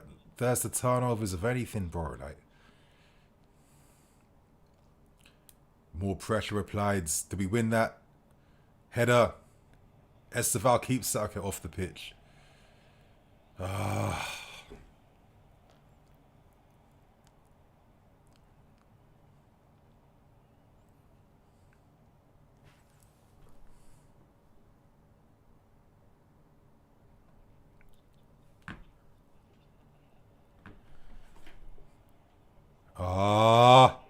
Oh my lord, man. It's over. It's actually over. You play like losers, this is what you deserve. It's that simple. Play like absolute losers. Looking weak, looking pedantic, out of ideas, yeah? Lacks touches here and there. No confidence at all. And this is against a team that were ready for this game, yeah? Yeah? These are the type of goals that you score in these types of games, in these types of derbies. Like, where is the shame, boys? Where is the shame right now? I'm sorry, where is the shame in this performance, man? Where is the shame, man? Again, midfield, ran through. And then just a superb, hits it early, hard, low strike from Tanaka. What can you... You know, if that was one of our players in that position, are they taking shots? No. The only guy who's made any speculative attempt in this game has been Esteval with the effort from the right side. But in this system, no, what people just... I've said it time and time again. When we play against the five of the back teams, players hide behind the system. They hide behind it. Yeah? You're good enough to receive in the half turn. You're good enough to carry the ball forward a bit to open up a new angle. You're good enough to do all these things, yeah? All these things, but you refuse to do that because you're hiding behind the system instead of adding any of your own qualities to the game, yeah? That's the combination you need. It can't just be systeming our way to wins. It don't make no sense. It doesn't work like that, yeah? You guys, second fiddle right now against the better team in Leeds. Hiding behind the system. Hiding behind it. It's just like not good enough, you know? Badia playing everything backwards and inside. Jalaba not crossing the halfway line. Wingers, yeah, can't lose their man. Have no... So restricted. Our forwards have just been chasing nothing balls all game. Pedro can't even receive between the lines once because the ball's not going through the middle. Getting outmanned by Leeds' 5-3-2. I'm sorry. Yeah? Don't play through the middle. Try and break them down from the flanks. This is why I might have to see Reece James or Gusto coming on second half. We need some underlaps. We need some overlaps. Yeah, we have to stretch this back line. Yeah? We have to stretch them. We're not doing enough to do that. Oh, December. I don't know what it is about December, man. December just brings us back down to reality. Like, no matter what type of waves we're riding. December, Christmas period, anything you know about Chelsea, is throw it out the window, man. There's different rules in this month. Things that used to make sense don't make sense no more. That's the month of December. Like, could you believe that 10 men at Chelsea that was moving to Arsenal the whole game? This is what we're putting out now against Leeds. That's it, Estefan. Okay, Enzo. No influence at all playing on this side. Bro, Palmer, Estefan, if these guys are on the flipping field on that right-hand side, yeah, then God knows, yeah? I'd even do something mad. I'd even think about taking off Santos. Move Enzo Fernandez deeper. Let him receive from the defenders and try and connect the field. Have Cucurella inverting. Have Palmer have flipping Cole Palmer where Enzo Fernandez is combining with Esteval. Yeah? I need to see that instantly. Start of the second half. We want to try and get back in this game. It's got to be just going for it now. I'm sorry. Yeah, and this is what I mean. Cole Palmer. Why is Cole Palmer the only guy that does anything for us against these types of teams? It's because he doesn't hide behind the system. He still plays his game. And these other guys, man, they're just hiding and hiding and hiding behind it. Oh, good Lord, what am I seeing?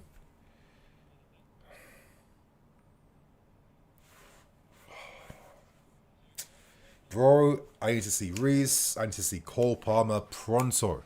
Even Malo Gusto, real talk. But I feel like Mares is going to just take off Esteval and just be weak. But I feel, listen, let Esteval, let him properly play with Palmer and Joao. Let him properly play. Not just, you know, doing the Madueke role from last season. You know, people were sticking it on Noni for these types of games. But bro, what joy do you get when there's no support near you? That's a system thing in my opinion. Tosin. Okay, Badia, can he play forward today? When Kuka made the run, you're not even in sync with the guy to play it over the top then. Can't say less. Oh, fuck off, Badia, man. This is what I mean. Like, I could see if we sign another defender, it wouldn't surprise me if it's Badia. Listen, he's good, but he's just one of those guys that always needs a run of games to get back in the groove of things. But he's just been too start-stop to ever really get that. Like, all I'm seeing in this game is trying to force it to Esteval now to try and make something happen. Yeah, bro, it's not enough, man.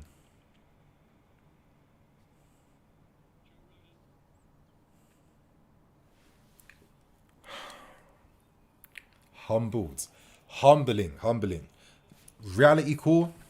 Again, December, the rules in December are completely different. Yeah, this is what you know, you don't know anymore. What made sense don't make sense no more. December is different rules, and we don't play by the games, you know. Corner for a 5th minute. Look at the players now. Everyone's just like looking a bit like, wow, what the hell's just happened? Look at the reaction.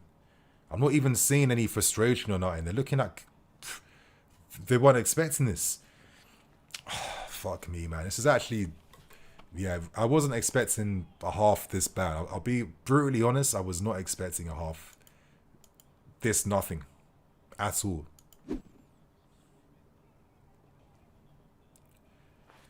At all. Stupid rotation. Yeah, Badia is playing backwards all game he has. Ross, the players are miles off it. We have to stop the dropping players because you're right, when we make too many changes. You guys, a lot of you guys have been making that comment. I haven't been saying you guys are wrong. I'm just saying that I understand the need to have to rotate. 10 men against Arsenal, all this running we've been doing, all these big games we've had in November. Someone eventually is going to break down because of this, and then things look worse for us. So, you know what I mean? Some of the guys that get opportunities, if you're not stepping up, what are you doing? Yeah? If you're not stepping up, what are you doing? I just feel like the details, man, I'm just not liking the details, if I'm being honest. And I think it's the tactics too. I just think that every time we do this 3-1, 5-1 stuff, it don't do nothing, bro. You know what I mean? What does it actually achieve? Leeds are matching us in midfield. 5-3-2, 3-man in midfield. They're on each of our midfield players, yeah? The wing backs are locking up. Wing backs locking up the wingers outside. Why press our centre backs who can't pass to no one? If you've blocked off all the passing options and the passing angles, you don't need to press our centre backs. You just got to wait for them to mess up, yeah, and give you the ball again for a turnover. That's what these teams do when they set up using this back 5 system, bro, every single time. But my thing is, you can't be naive to this no more, Enzo. You just have to expect that teams are going to come up to stifle us, because that's the best way for them to win and get results. And this thing we do ain't enough. I'm sorry. There's not enough movement. The whole central area forcing everything inside all the time. Yeah? Use the flanks, for God's sake. Stretch these teams. You have to stop the wing backs getting forward. Yeah? You got to stretch these flipping teams. That's how you do it. You stretch one side of the field, open up the other. I don't think it's rocket science. I don't think it's rocket science at all. But we just do this thing where it becomes tactics versus your tactics, and our players look like NPCs. And they look like NPCs that have no brains of their own, no lives of their own. They're just playing on automatisms, offering F4, offering niche, and just hiding behind the system. It's not good enough. Not just from the tactics, but also these guys, the players as well, who are, you know what I mean? We'll talk about changes to make second half. I've got a few ideas.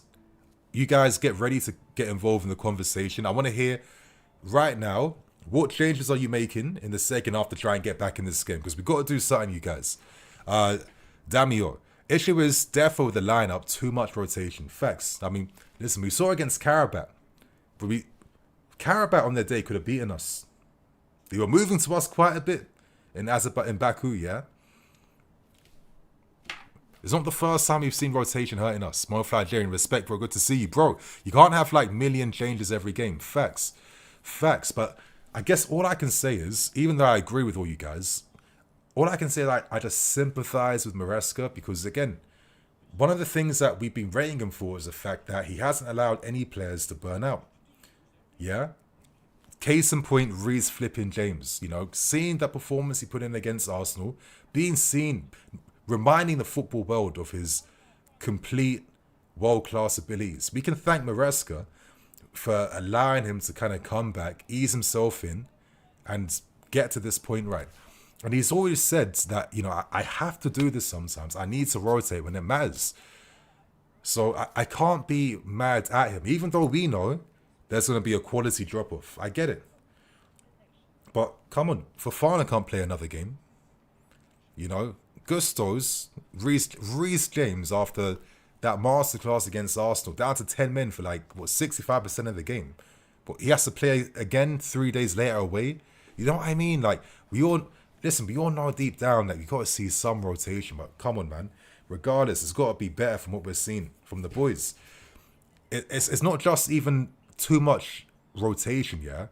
It's also, I think, the tactics, you guys, when you've seen a million teams use 5 at the back, does it not produce this exact game where you can close your eyes, you know where the ball's going, you know how we play, you know how tentative everything is. When you're seeing the exact identical type of football being played against the same tactic, for me, that tells me that, okay, maybe this system, it doesn't come up well against back 5. What can we do to try and alleviate this issue? And I don't think we got enough answers on that, to be fair with you guys. I get the rotation, fair enough. But a part of me also thinks, let's say if Reece was on, Fofana was on, and who else? Who else? You know what I mean? Are we going to see a 50% performance increase? Realistically, no.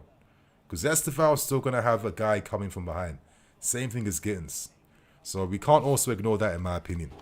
The lineup is absolutely, The first 5 minutes said a lot needy, come on, Seth and how Josh doesn't play is absolutely crazy.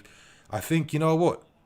I think he at least can step up with the ball and carry it forwards. You know what I mean? We got to go for it right now. Enzo Maresca's lineup doesn't make sense. Southern Sweet, why is Josh not being played? No, for sure. I like to think he helps, but I'm not going to also sit here and believe, okay, Action Pong was the reason that he could have stopped this 2 goals that we've conceded today. I don't think, changes like that are enough. I mean, I've watched these games a million times.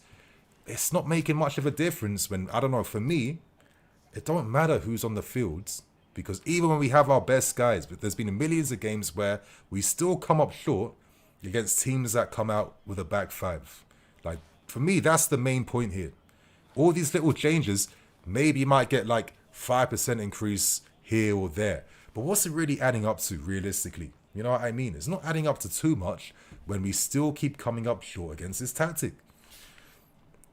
Heber, our most important players are out. Without them, we're toothless. Tosin and Delap are not Chelsea level. Obviously, Palmer is the difference maker, right? The pro Tosin has been terrible the last few games. He was good against Burnley. Finley, how is Josh not at right back and Jalaba? At least, that's what I'm thinking now. Now I'm thinking, you know what? Let's have a conversation, chat. Let's talk about changes you guys are making second half. Let me know what changes you're making second half, yeah? I'm thinking now you got to go for it. I need to see some bold decisions. I got to see some boldness right now. Yeah, I'm probably taking off Tosin. To be fair, it should probably be Badia, who's done nothing. But I'm thinking with Tosin off, at least maybe we can play more of a high line. And I think the only correlation I've seen is that with a bit of pace at the back, it allows us maybe to squeeze the field a bit more and be a bit more aggressive with our pressing, which we haven't really shown in this game at all. Our pressing hasn't really done anything. I'm also thinking about maybe Enzo Fernandez. I want Cole Palmer to be where Enzo's been playing on the right-hand side. I don't want to see Enzo doing this Mason Mount stuff on the right. I want to see Enzo on the ball, receiving, trying to find the attacking players now. Yeah. Obviously, Cole Palmer has to get his ass on the field as well. And I want to see the combination stuff. And you're breaking down these low blocks. Sometimes you're going to create something when Esteval and Palmer play off each other and combine. And then Joao Pedro gets involved for a third man move. That's the type of relation and stuff you have to show on the field sometimes. You can't just move the ball sideways, play a pass to Gittins come inside, in swinging cross far post. you can't force the same bait moves thinking that you're going to get something from that eventually. I need to see that. And I'm also thinking I need to see a bit of pace on the outsides. Yeah, I'm also liking the idea maybe of even a Malo Gusto. I'm thinking Reece, we've got other games coming up on the weekend as well. I don't want this guy getting burnt out, especially when we've got Atalanta next week as well. We've got a lot of games this month, you guys. A lot of games this month.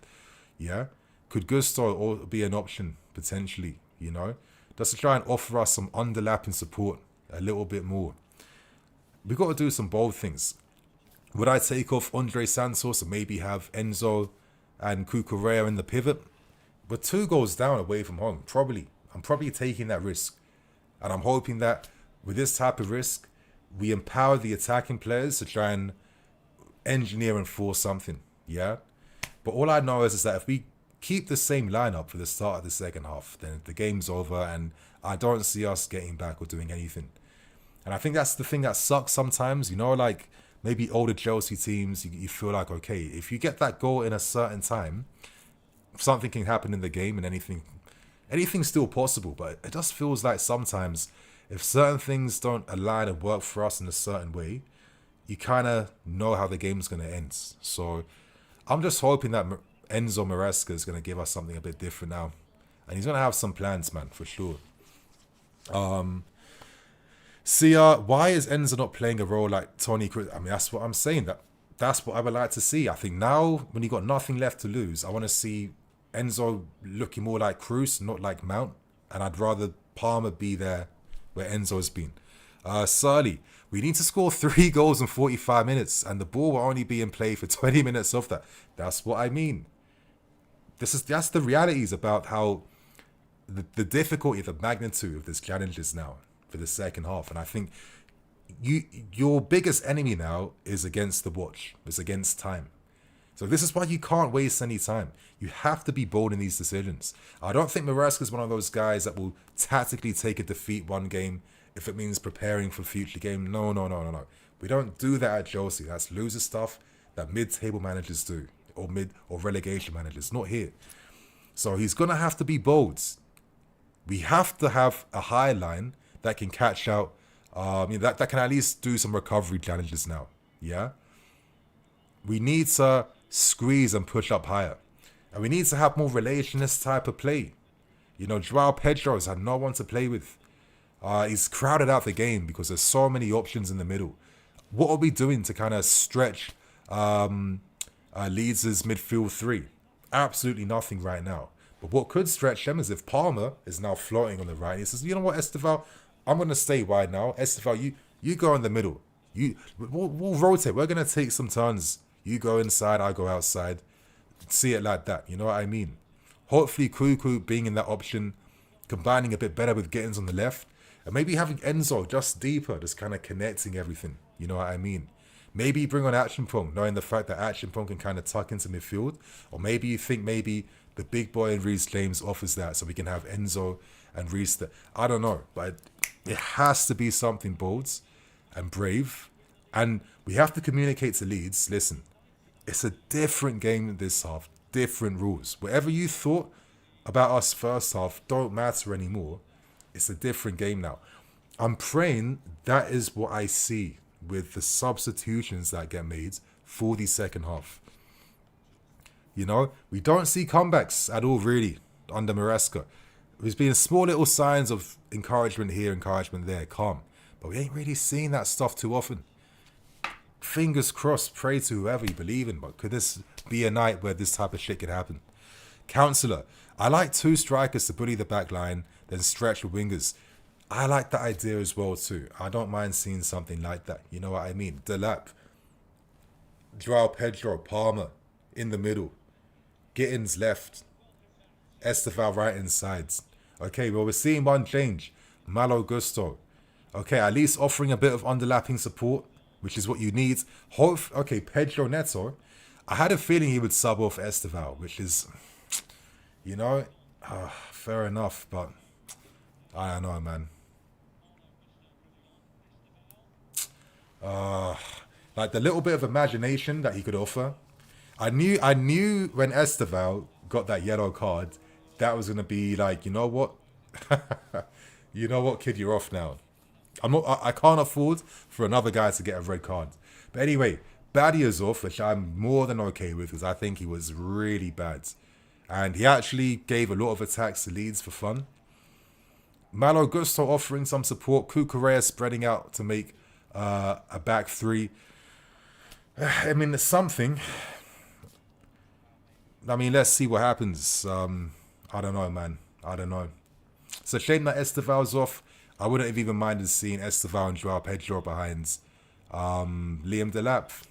You know, Santos, maybe I would have maybe taken that risk and taken Santos off, to be fair with you, just to keep on another attacking player. That's what I would have done personally, because I just think, listen, 2 goals is a flipping tall order to get back from.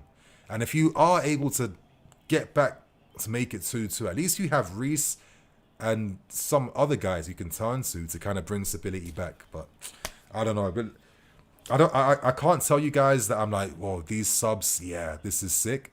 If you made them in the first half, I'd be a lot happier.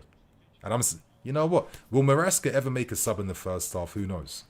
But listen, they're going to be better than what we saw from the other two. But I don't know, man. Is it enough? That's the question we're about to get answers to, boys. So the second half is kicking off right now. Esteval, touch with halfway line right now, about to kick things off. Enzo, come on, hurry up, hurry up. Enzo plays it all the way back to Tosin. Okay, what was that? Little goal kick routine? What was that about then? I mean, did that even work? Or was the whole idea to try and just gain marginal territory advantage up the field? Let's see if this does anything now. You know? I don't know, man. Tosin. Come on, Tosin. You're carrying. He's carrying it forwards. Jalaba now on the left-hand side. Spreads it to find Gittins. Receiving inside. Plays it backwards. Jalaba. Okay. Gusto as an option. That's it. A bit better. Some passing interchange that we haven't seen in the first half. Okay. That's it. Trev. Gusto back inside. That's it. Come on, you guys. Try not to play backwards. Don't take the easy option. Enzo. To find flipping Neto, who's coming in. Neto. Can he come inside again?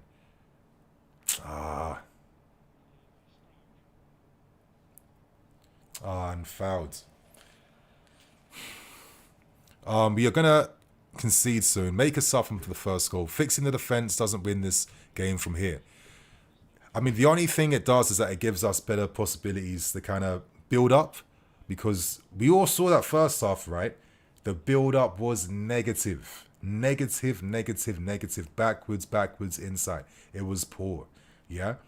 I was thinking Cucurella would have been infinitely better than what Baddy was doing. It's a shame that we had to wait until the second half to see that. Can we press up a bit higher? Come on, Pedro, don't foul. Oh my God, Ampadu running rings in midfield right now.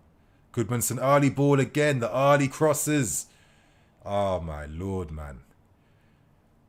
Like, we can't be getting done by like, you know, like just simple direct tactics. Like, it can't be this OP against us. It really can't be this OP against us. Oh my flipping Lord, bro. You lot, I don't know what to feel about for this half, man. I don't know what to tell you guys.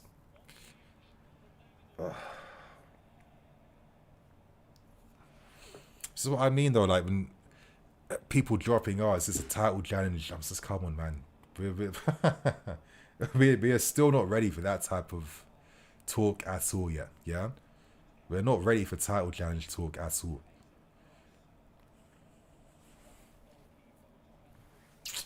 Good grief, man.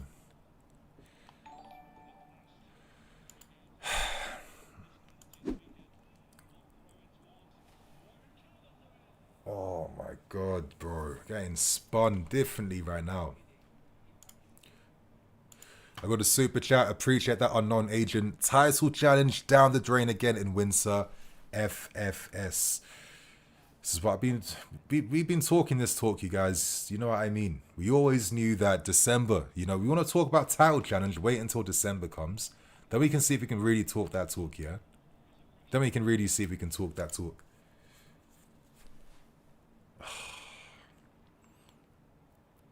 But I don't know, man. I'm gonna have to make a video talking about what the hell we can do against this type of tactics, bro. Enzo. Tosin.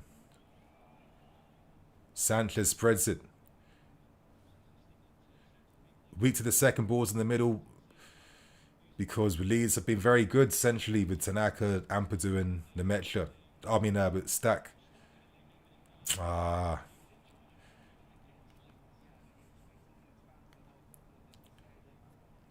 Sometimes like when we play long to Delap, I have these thoughts where it's like, imagine if we had like a Voltamada that you were playing that type of ball to. But anyway, Pedro receives from Delap. Cucurella spreads. That's a bit of a better overlapping option. That's what you want to see, ideally. Back to Gittins. Gittins footwork. Footwork, lad. Footwork. Go! Go! Go!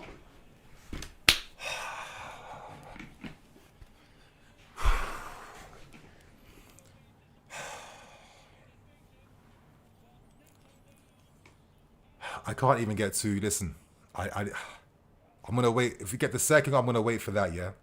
I'm going to wait for that. But what was I saying? Who's on the left-hand side? Who's stretching the play there? Who was that? Mark Cucurella, yeah? What did that do for Jamie Gittins? What space did that give Gittins then? This is what I'm saying against these teams, bro. You need to have someone who will make the underlapping run or the overlap out wide. That's how you stretch defenses.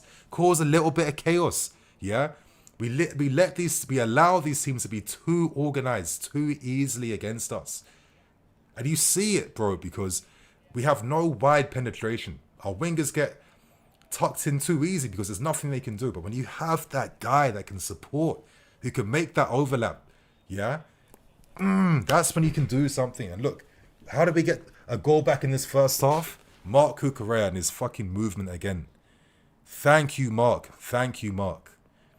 Bro, Cucurella, shout out to this guy for coming back to be one of the guys in the Premier League right now. I mean, just what a smart, intelligent player, man. He just always knows what to offer his teammates at the right moment. He's always there. He just always knows what action is needed. And he just makes us click too much, man. I'm going to have to do a video on Cucurella just talking about this guy's intelligence, man. One of the smartest players in the league. La Masia brain, man. It's undefeated. It really is. You have a few La Masia guys in your team and, bro, anything's possible. Like, it really is. Enzo. That's it, Tosin. Oh, Tosin. What a ball, Tosin. Delap. Come on, Liam. Liam. He took the ball outside, but that's better. That's better, boys. Come on. What a ball from Tosin. The reverse ball, left foot. I didn't even see that coming. And it's a shame that the lap didn't even think, is someone on the outside? Because look at that run Gittins was making. It's not shown on the camera right now. But Gittins was unmarked on the opposite side. But doing things now that was impossible for us in that first half, yeah? Impossible for us in that first half. Come on, boys. That's it, Leeds. I said, yeah, Leeds.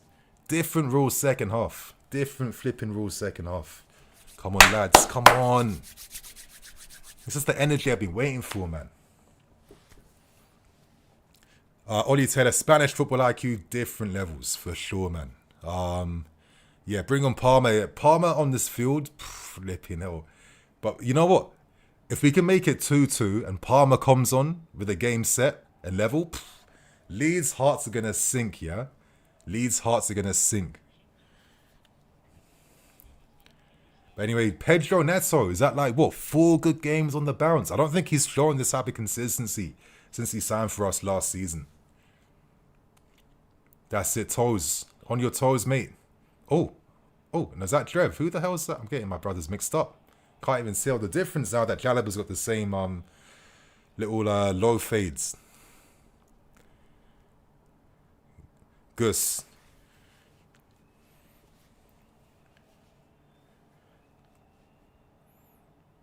Okay, Sanchez. But come on, bad here, man. People been properly... Oh, Sanchez. Not like that, brother. Come on. I'm trying to give you goodwill now. I'm believing in you. Not that type of distribution, man. We'll get Mike straight in January if you keep that up, mate. I'll tell you that right now. Ah. And the pressure he's put back on the team for no reason. The pressure that's been on the team because of that one bad goal kick. No, not like this. And Sanchez, you can hold that, Sanchez, yeah? That's all on you, Robert. That's all on you, Sanchez. Imagine that goal kick, bro. Just imagine when you've just made it 2-1. You've just given yourself a lifeline. And this one insane ball out from the back from your goalkeeper can cause all this grief. Aye, aye, aye. Ha ha ha. Ha ha ha. Wow. Wow. I don't even know why I'm laughing. Is there an offside here? Is there an offsides? Is it offsides?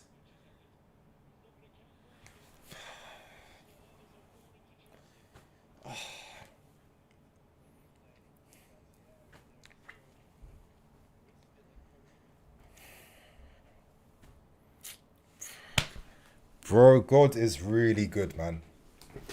God is undefeated. Thinking that, no way. Is this like really life? Is this really real life right now? Have we just... Is this how we're gonna... Nah, it couldn't be. It didn't feel like it was real life that I was witnessing, to be fair with you. It didn't feel like it was a real thing I was seeing. Because is that Robert Sanchez? That was like, nah, that couldn't be. Not the Robert Sanchez I've been seeing this season. This team, man. This flipping team. That's it. That's it. Counter. Come on, Gitz. Come on, Gitz. Yes, Gitz. Yes, Gitz. What a ball to Neto. Come on, Neto. Towards goal, my guy. Towards goal. Oh, the upper body strength. Oh. Oh, fuck off, ref. Dickhead, man. Dickheads.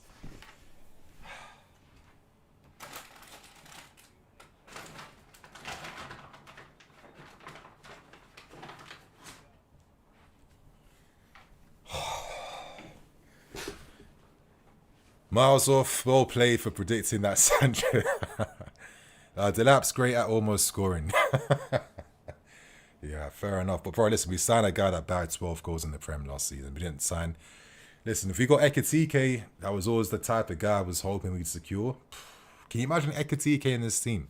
And he's holding bench at Liverpool? Yeah, it's insane to me. It's insane to me, to be fair. Enzo. Come on, ref. Oh, Joao. That, again, imagination, come on.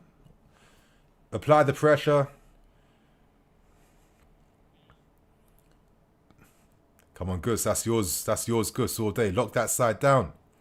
Calm.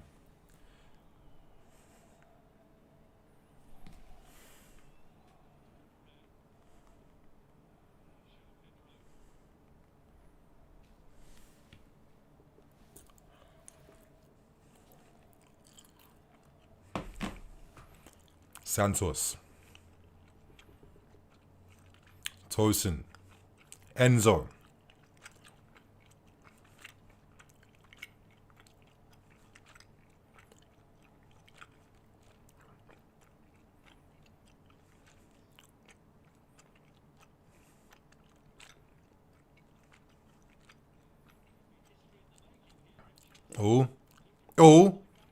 Delap. Oh,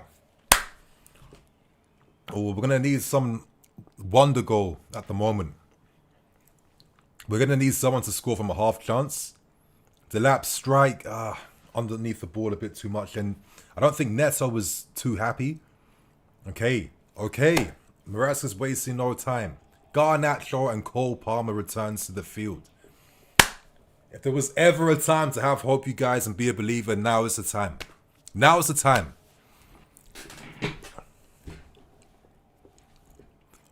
I mean, Delap has to spam shots, you guys. Come on. You're not going to expect him to play a pass back to someone. He can be annoyed that they're not on target, but he has to take these shots. I'm sorry. In a game like this, we were trying to get back in the game and your striker's not taking shots. Like, come on, you guys.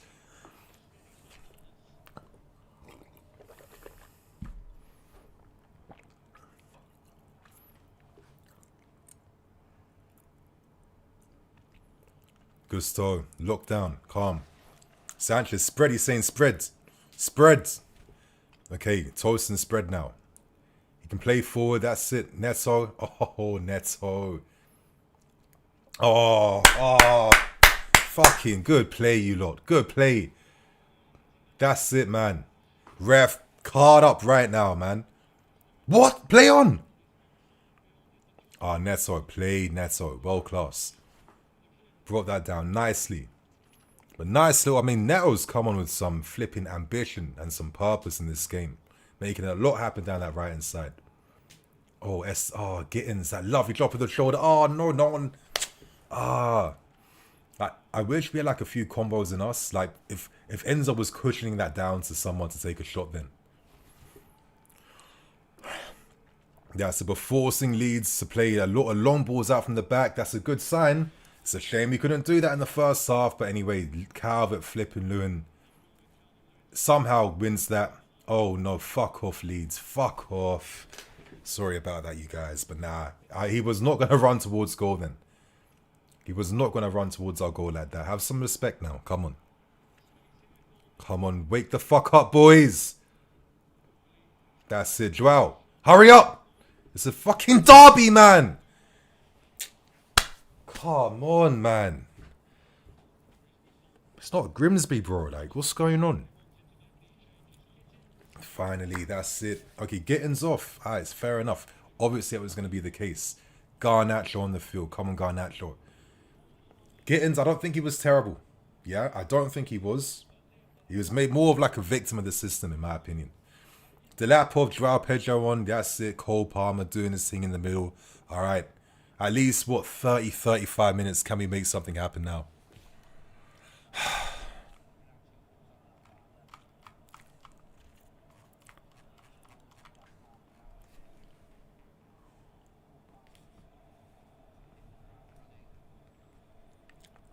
Again, it's a hard game for Cole to come back into. I mean, he's been out for how long?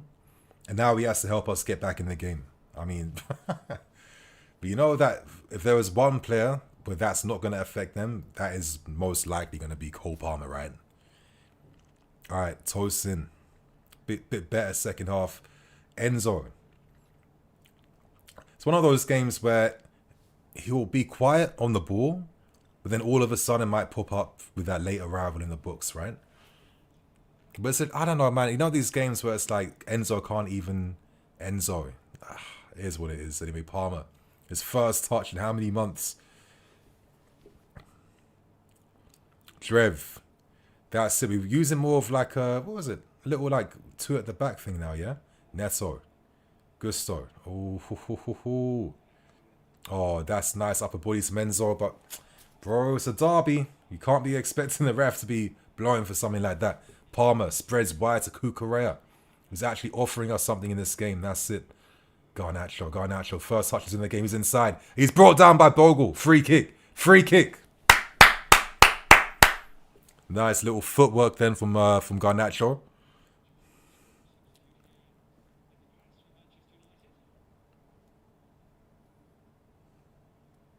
I mean, Gittins ain't been poor all game, man. It's just like, I get what you guys mean, but bro, we don't see the same games. Like, if the tactics are locking up the wingers, what can you do? You know, we've seen a million wingers over the years here. They all get reduced to the same stuff, right? I mean, but if the wingers again, second half, when we're playing more positively, you're seeing the difference they're bringing. And let's not forget, Gittins got the assist in this game, right? Come on, you guys.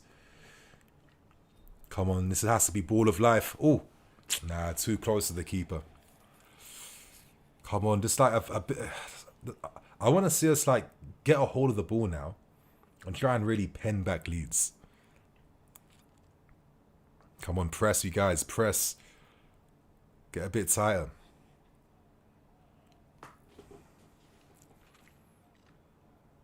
Come on. Win that. Backing off completely. Oh, my lord. Backing off like that.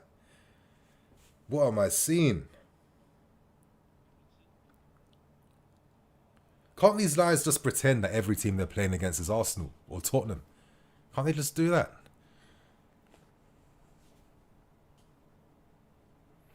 Famous, can't believe we could have got Osimhen, but because English tax, we have the lap. Gittins was not poor. Yeah, he wasn't poor. I think the word poor gets thrown around. It's either good or poor. There's like no in between.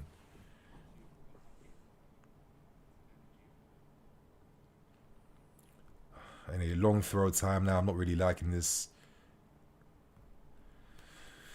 Ampadu, that's it. Good defending then from Tosin. Oh, that's a great flip. That header from Tosin actually. Ah, unlucky. I was seeing yeah. I was seeing Starzum in that move. That was a nice little header then from Tosin. Did that really good reverse ball to release Joao Pedro. It's been a much better second half from Tosin. And to be fair, like I thought out of all the defenders, he hasn't been that bad. To be fair with you, Tosin. Trev to Tosin. Oh, I'm getting these brothers mixed up. Okay, Palmer now. He's dropped deep to receive. Gusto. We're doing like a 2-2 type of build up, and either one of Enzo or Palmer or Cucurella drop in to receive. It's better. It's better because at least there's a bit of there's more triangles now to play with from the wide positions. That's what was needed in the first half. We did not have that option in the first half. Oh. Do you see what I mean? Oh, offside. But I didn't even know our guys could even make moves like that. You see that little dummy from Palmer straight away to find Joao. That's what I was saying before the stream, you guys. Like, they had this really interesting relationship that was forming between Pedro and Palmer. Let's pray that it comes back tonight.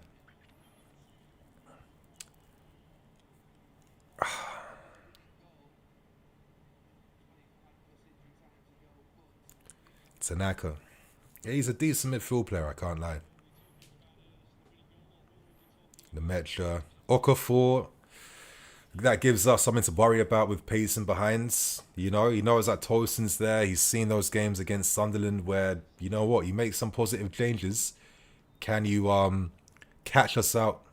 If the game goes on and we're getting desperate and we're flooding men forward, Leeds now have counter players that can maybe deal with these moments, right? Food for thought. Food for thought.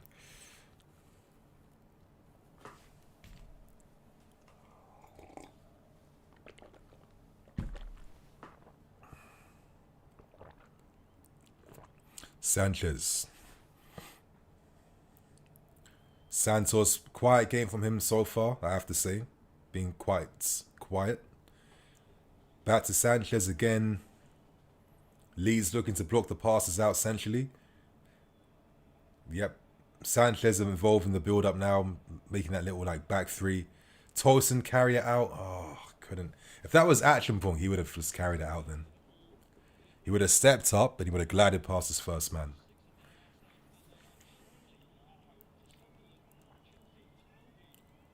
Come on, boys. We're really struggling to find options to play out from. Santos. What's going on with the build-up, bro? We're stuck in our half. This is mad. Oh, just to waste it. Just to waste it then. Good header to find Cucurella. Come on, Cucu. That's it, Enzo.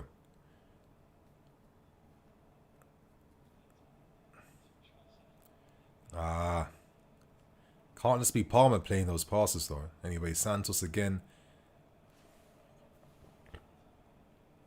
Oh, Garnacho played. Come on, Garnacho. Back inside Palmer.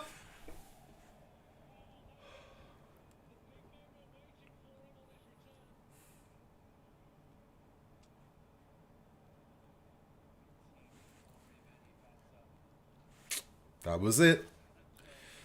That was it, man. That was the moment to equalize. And Cole Palmer didn't take it. Oh. On his left foot, bro. On his left foot, unmarked, inside the box.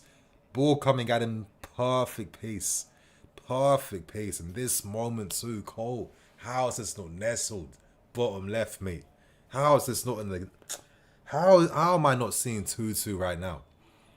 Please, let's play down this left side, yeah? We get the first goal down the left. Garnacho's roasted this man. Let's apply some pressure now to Bogle. Let's apply some pressure to this guy now. Please. Please, the left side is bringing some possibilities now.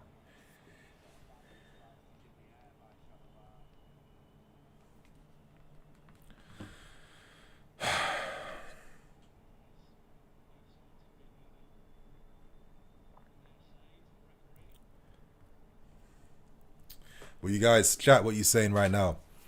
We go again. We can't keep wasting these, man. Yes, Sunderland, yep, 1-0 against Liverpool right now. Dylan wasn't going in, defender was blocking the angle. Oh, the defender was blocking the angle. I mean, I don't know, man. It's got to be on target, and then you see what happens. Buchka, he is just warming up. Exactly. I mean, again, we did understand that, but you know, you're seeing the game in real time, and you know these types of moments are significant. I mean, you know what I mean.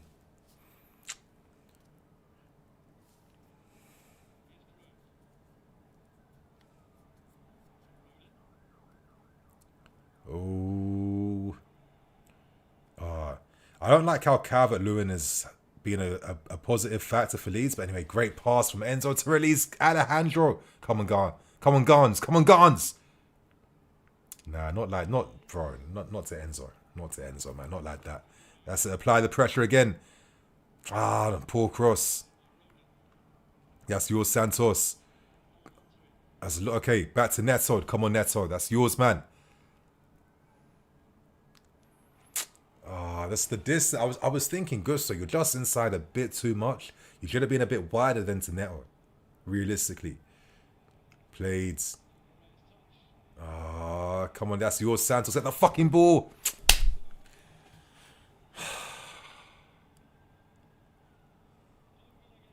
Good defending, Trev. Come on, Palmer. Too easy through our lines then. Gusto. Don't let the cross in. Come on, who's going to get there?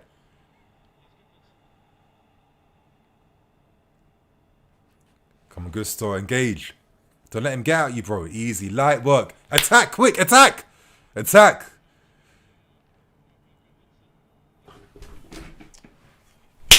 Fucking hell, man. Fucking stupid, fucking idiots, man.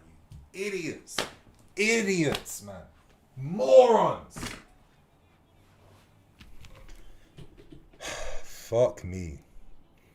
Pathetic. Pathetic. Pathetic. Morons.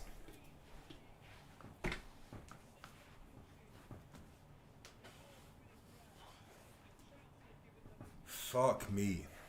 Pathetic. Pathetic, boys. I mean, oh my God, how are you not...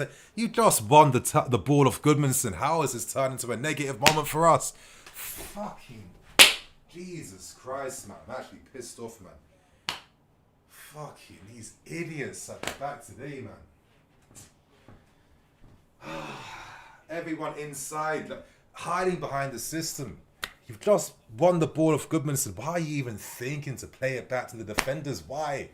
Why even think to play? Why is your first instinct backwards all the time? You're just like, there's literally space to attack, man. I just don't get these guys sometimes. I actually don't get them. I know Tosin effed up big time. But I also think another partner in crime, I don't know why Gusto played that ball back to him.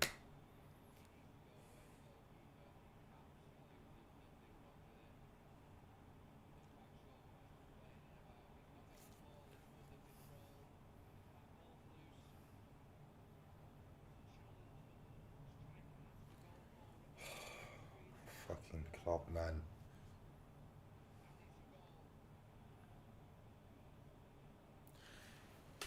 Got moved to Calvert-Lewin, bro. He signed for these guys in a free. Everton said, we're done with you. Completely moved to us this whole game. Completely moved to us. Oh.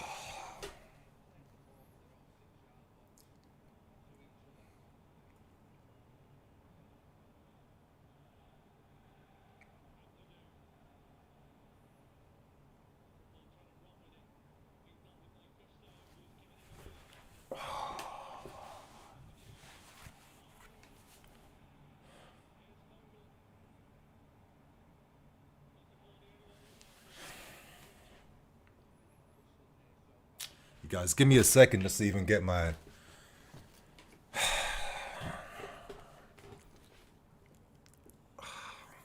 Give me just like a second just to calm down, man.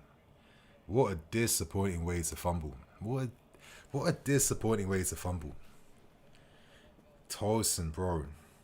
The whole team, Gustav, why you how's your instinct to play backwards then? I don't even get it. Not even to step up. The guy's literally on the floor praying to the heavens right now. And you thought, I'm going to play it back.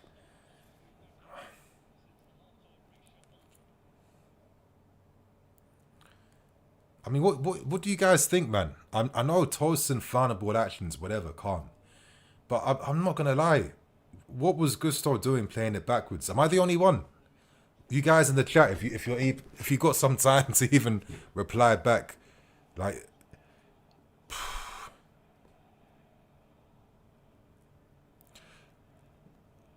Tolson is finished. I mean, bro, let's be serious. He was signed on a free because he's going to be pure profit in the future. Let's keep it real. He's not going to be here long term. He's got a purpose as a squad defender, but that's all it is, right? But regardless, though, I still think, listen, that pass that Gusto is going to play then, I don't think Tolson is even ready, to be honest with you.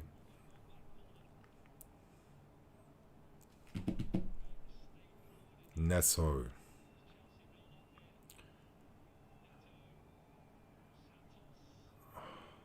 Gusto just back inside again. Enzo this time, good ball. Decent ball then, Garnacho. Nice step overs. Balls inside the books. Bro, title race over. There was no title race, man. Please. Don't always listen to what Sky say as gospel. Never just listen to what Sky say as anything. Gu. Is Santos off? See, you know what I mean? I would have taken this guy off maybe first half. I mean, the start of the second half. I don't know, man. I really wanted to see a bit of Esteval and Palmer together. I think it could have been a bit of a cause some issues. Because realistically, was Palmer going to come back after all these months out and start cooking Leeds? Like, let's be serious. Was he really going to have that type of motion instantly? No. Enzo.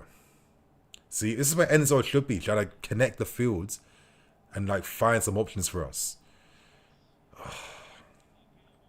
Handball too, innit? Nah, Uncle, man. Nah, this game ain't for him today.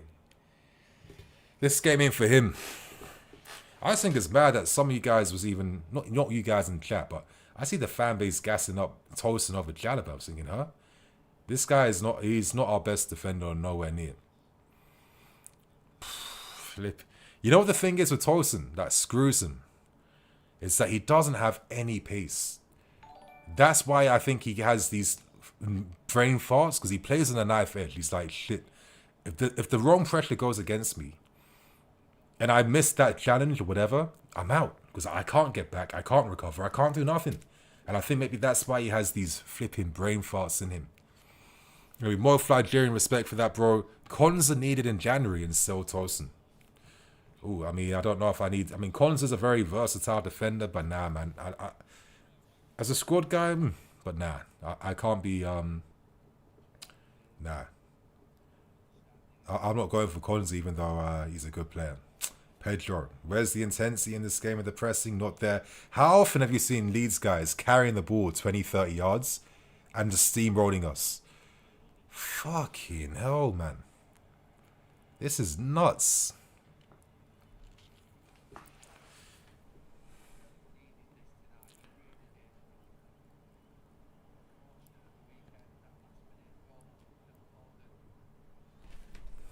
Palmer. Spreads it wide to Drev. Garnacho.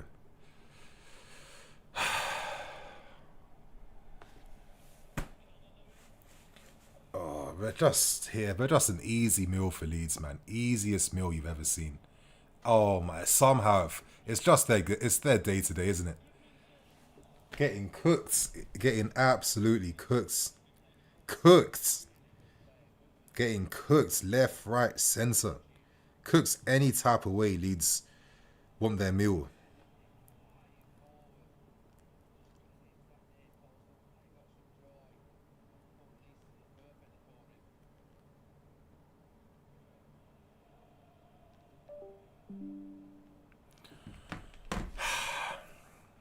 I'll be honest with you guys, I just can't wait for this game to end. I'm going to put out my review very quickly, and then I just want to have an early night tonight, real talk. I'm just, yeah. Wasn't expecting this.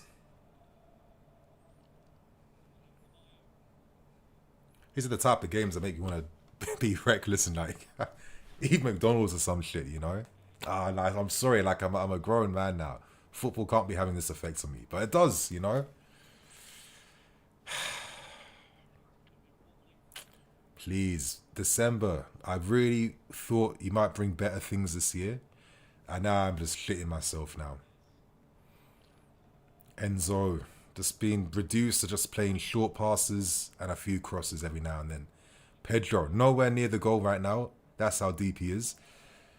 Fuck me, man. Garnacho. He's being lively. He's being lively. Oh, please! I'm done, bro. I'm done. I'm just making weird noises right now to hitting pitches and tones that I didn't even know I could produce. Apologies for, yeah, what I'm doing right now.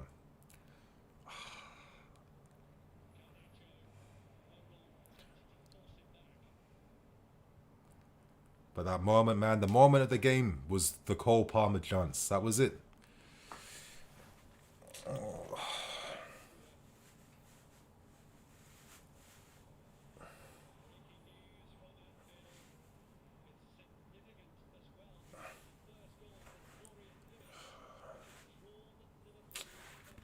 You know, Palmer's kind of getting suffocated in the middle, not had much influence since he's come on.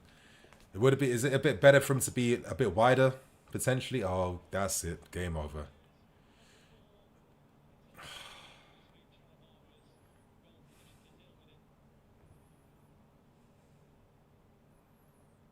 Enzo.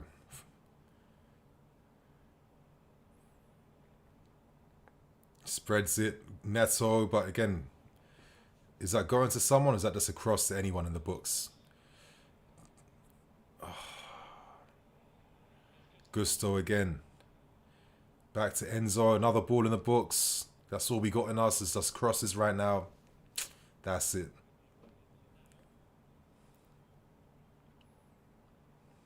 Another cross. I've never seen a game in this last few years where we've been able to get back from crosses since I think probably that Leicester City draw 2-2 and Mason Mount's two corners set up Rudiger. I've never seen crossing inshallah ever producing anything for us. But that's what we got in us when the game's reduced to this. Just all the money we spent, all the players we bought, all the scouting, all the potential, all the hype. But when it really comes down to it, man, when it really comes down to it and we need to get back in the game, all we got, man, is Stoke City tactics. Cross the ball and hope someone gets their flipping head on it. We've shopped in Brazil, we've shopped in Europe.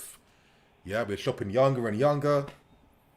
That's all we got in us, you guys. Cross the ball in the books.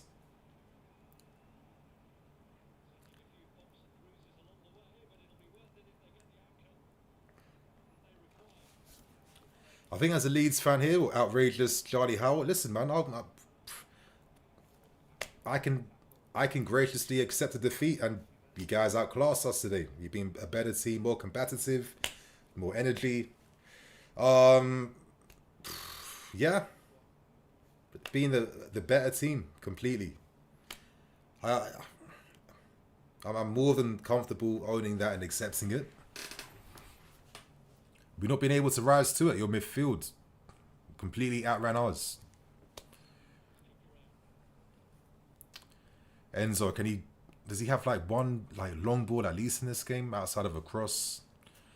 The possibilities don't exist. Neto. Q.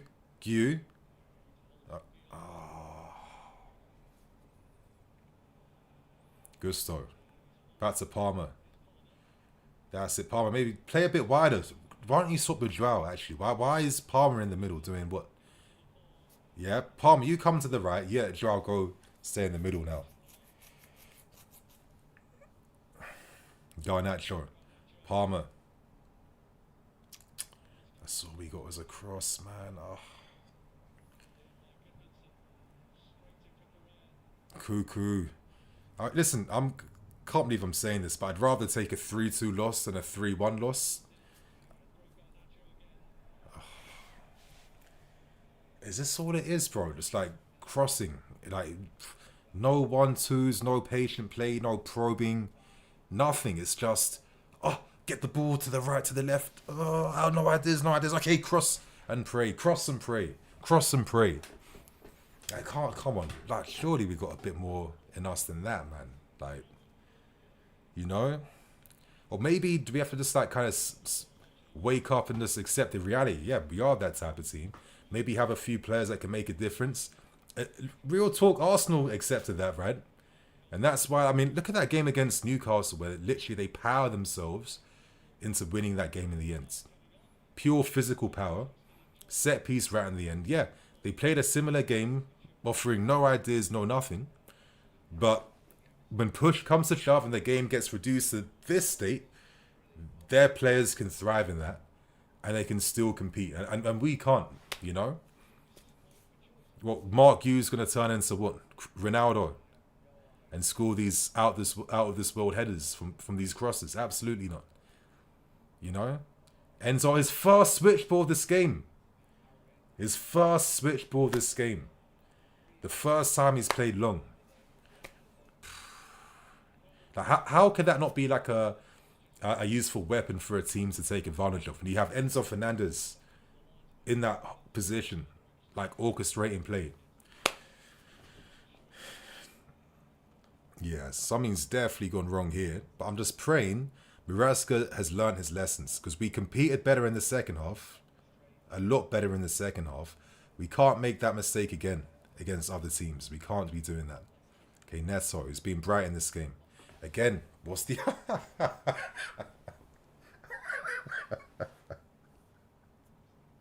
I thought he was going to do something. He just plays some, just like some meaty cross in the box then.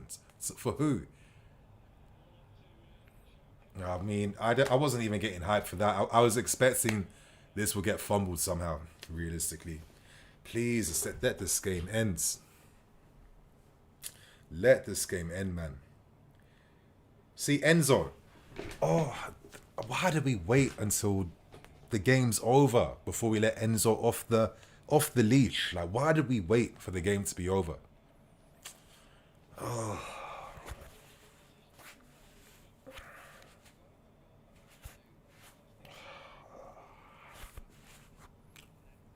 Yeah, of course, Ampadu man in the match, obviously.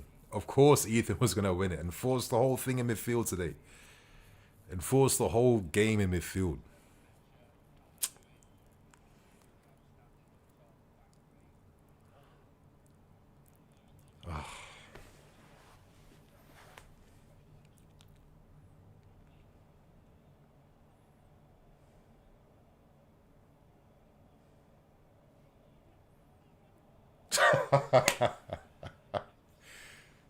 Goodmanson, man, he's been an effervescent presence down that left-hand side. His crossing has really been strong in this game too.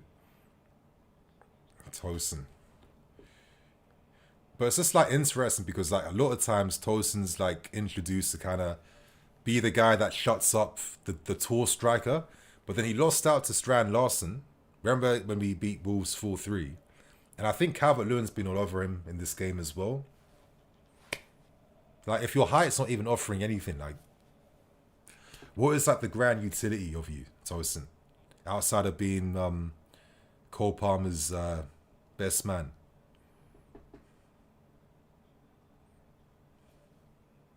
Pedro. Guns.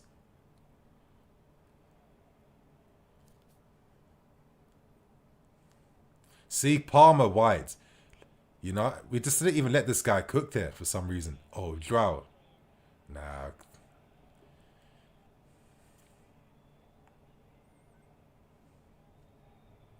Like, bro, remember when Palmer got us back in the game against Real Betis? What was he doing out wide again? You know, like, why let him suffocate in the middle? Like, I'd rather that's Joao Pedro than Cole Palmer. I'll always leave this game thinking there was probably a moment where you could have maybe had like an Esteval Palmer thing, or at least play Palmer a bit wider on the right, you know, or on the left side or something. Let him get more involved there. Be that connected player there, you know. Not just waiting for scraps in the middle. That's what everyone just like dies in the middle, just waiting for scraps. Like Daniel Fark orchestrating tactical masterclasses. Like, this don't make sense. Like, Fark of all managers.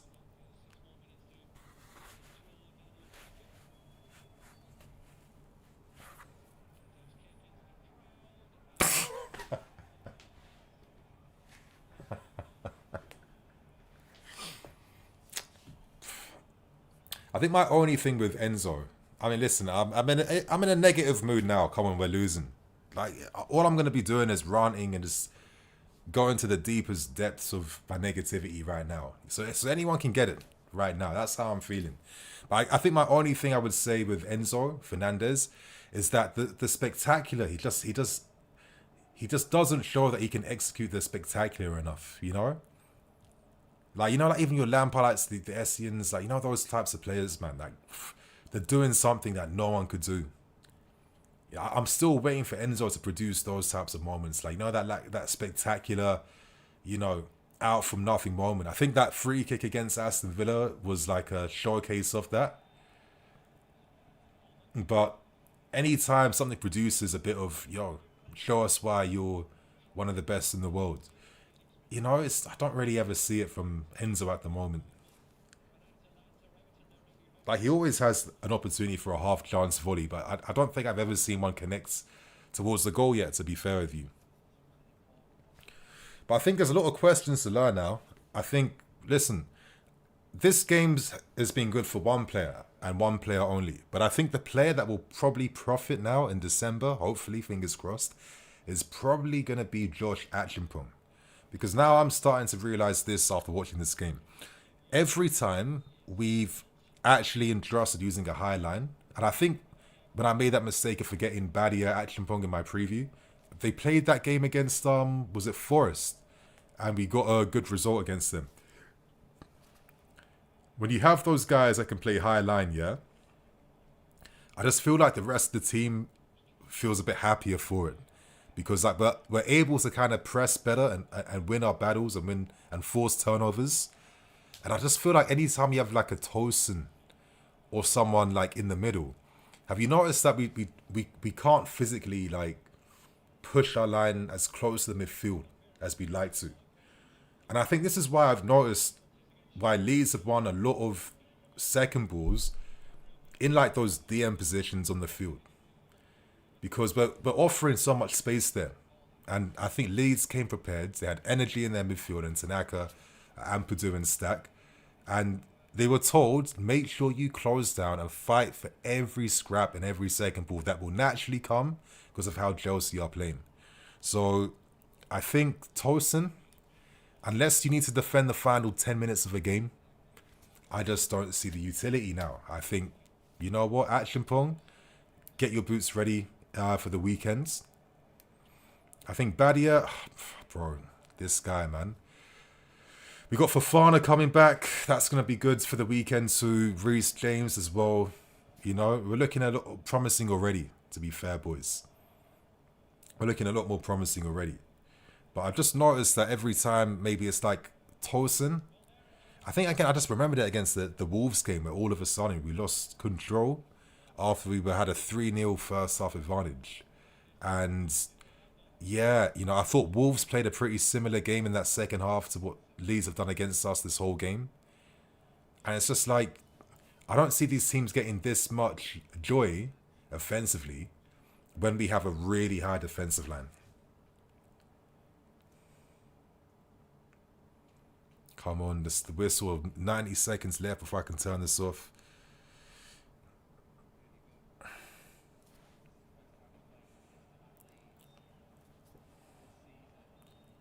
Come on, ref, just blow the whistle now, man.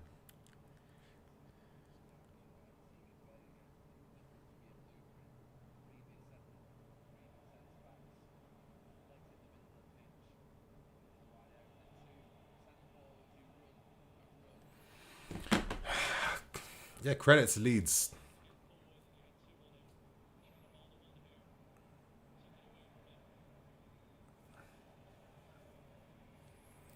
I'd probably say the only all-right defender's probably been Jalabo in this game. I don't remember him making any critical mistake or error, you know, compared to like Tosin and Badia. I think he's the only one that can kind of leave here unscathed. And that's why you'll probably... I mean, that's why Fofana and Jalabo are our best duo right now. But anyway, boys, 30 seconds. Oh. Back to life, back to reality. Yeah, December, man. It just knows how to humble us. Oh, we got cooked there. Leeds are just showing off right now.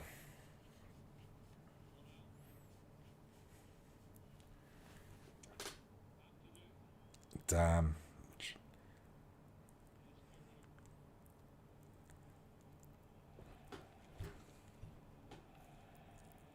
Come on, 4, 3, 2, 1. That's it. Blow that west. Yep. Thank God it's over. You know what? I'm going to go straight into just ending things right now. I want to get this review out quickly, and I want to just have an early night tonight, boys.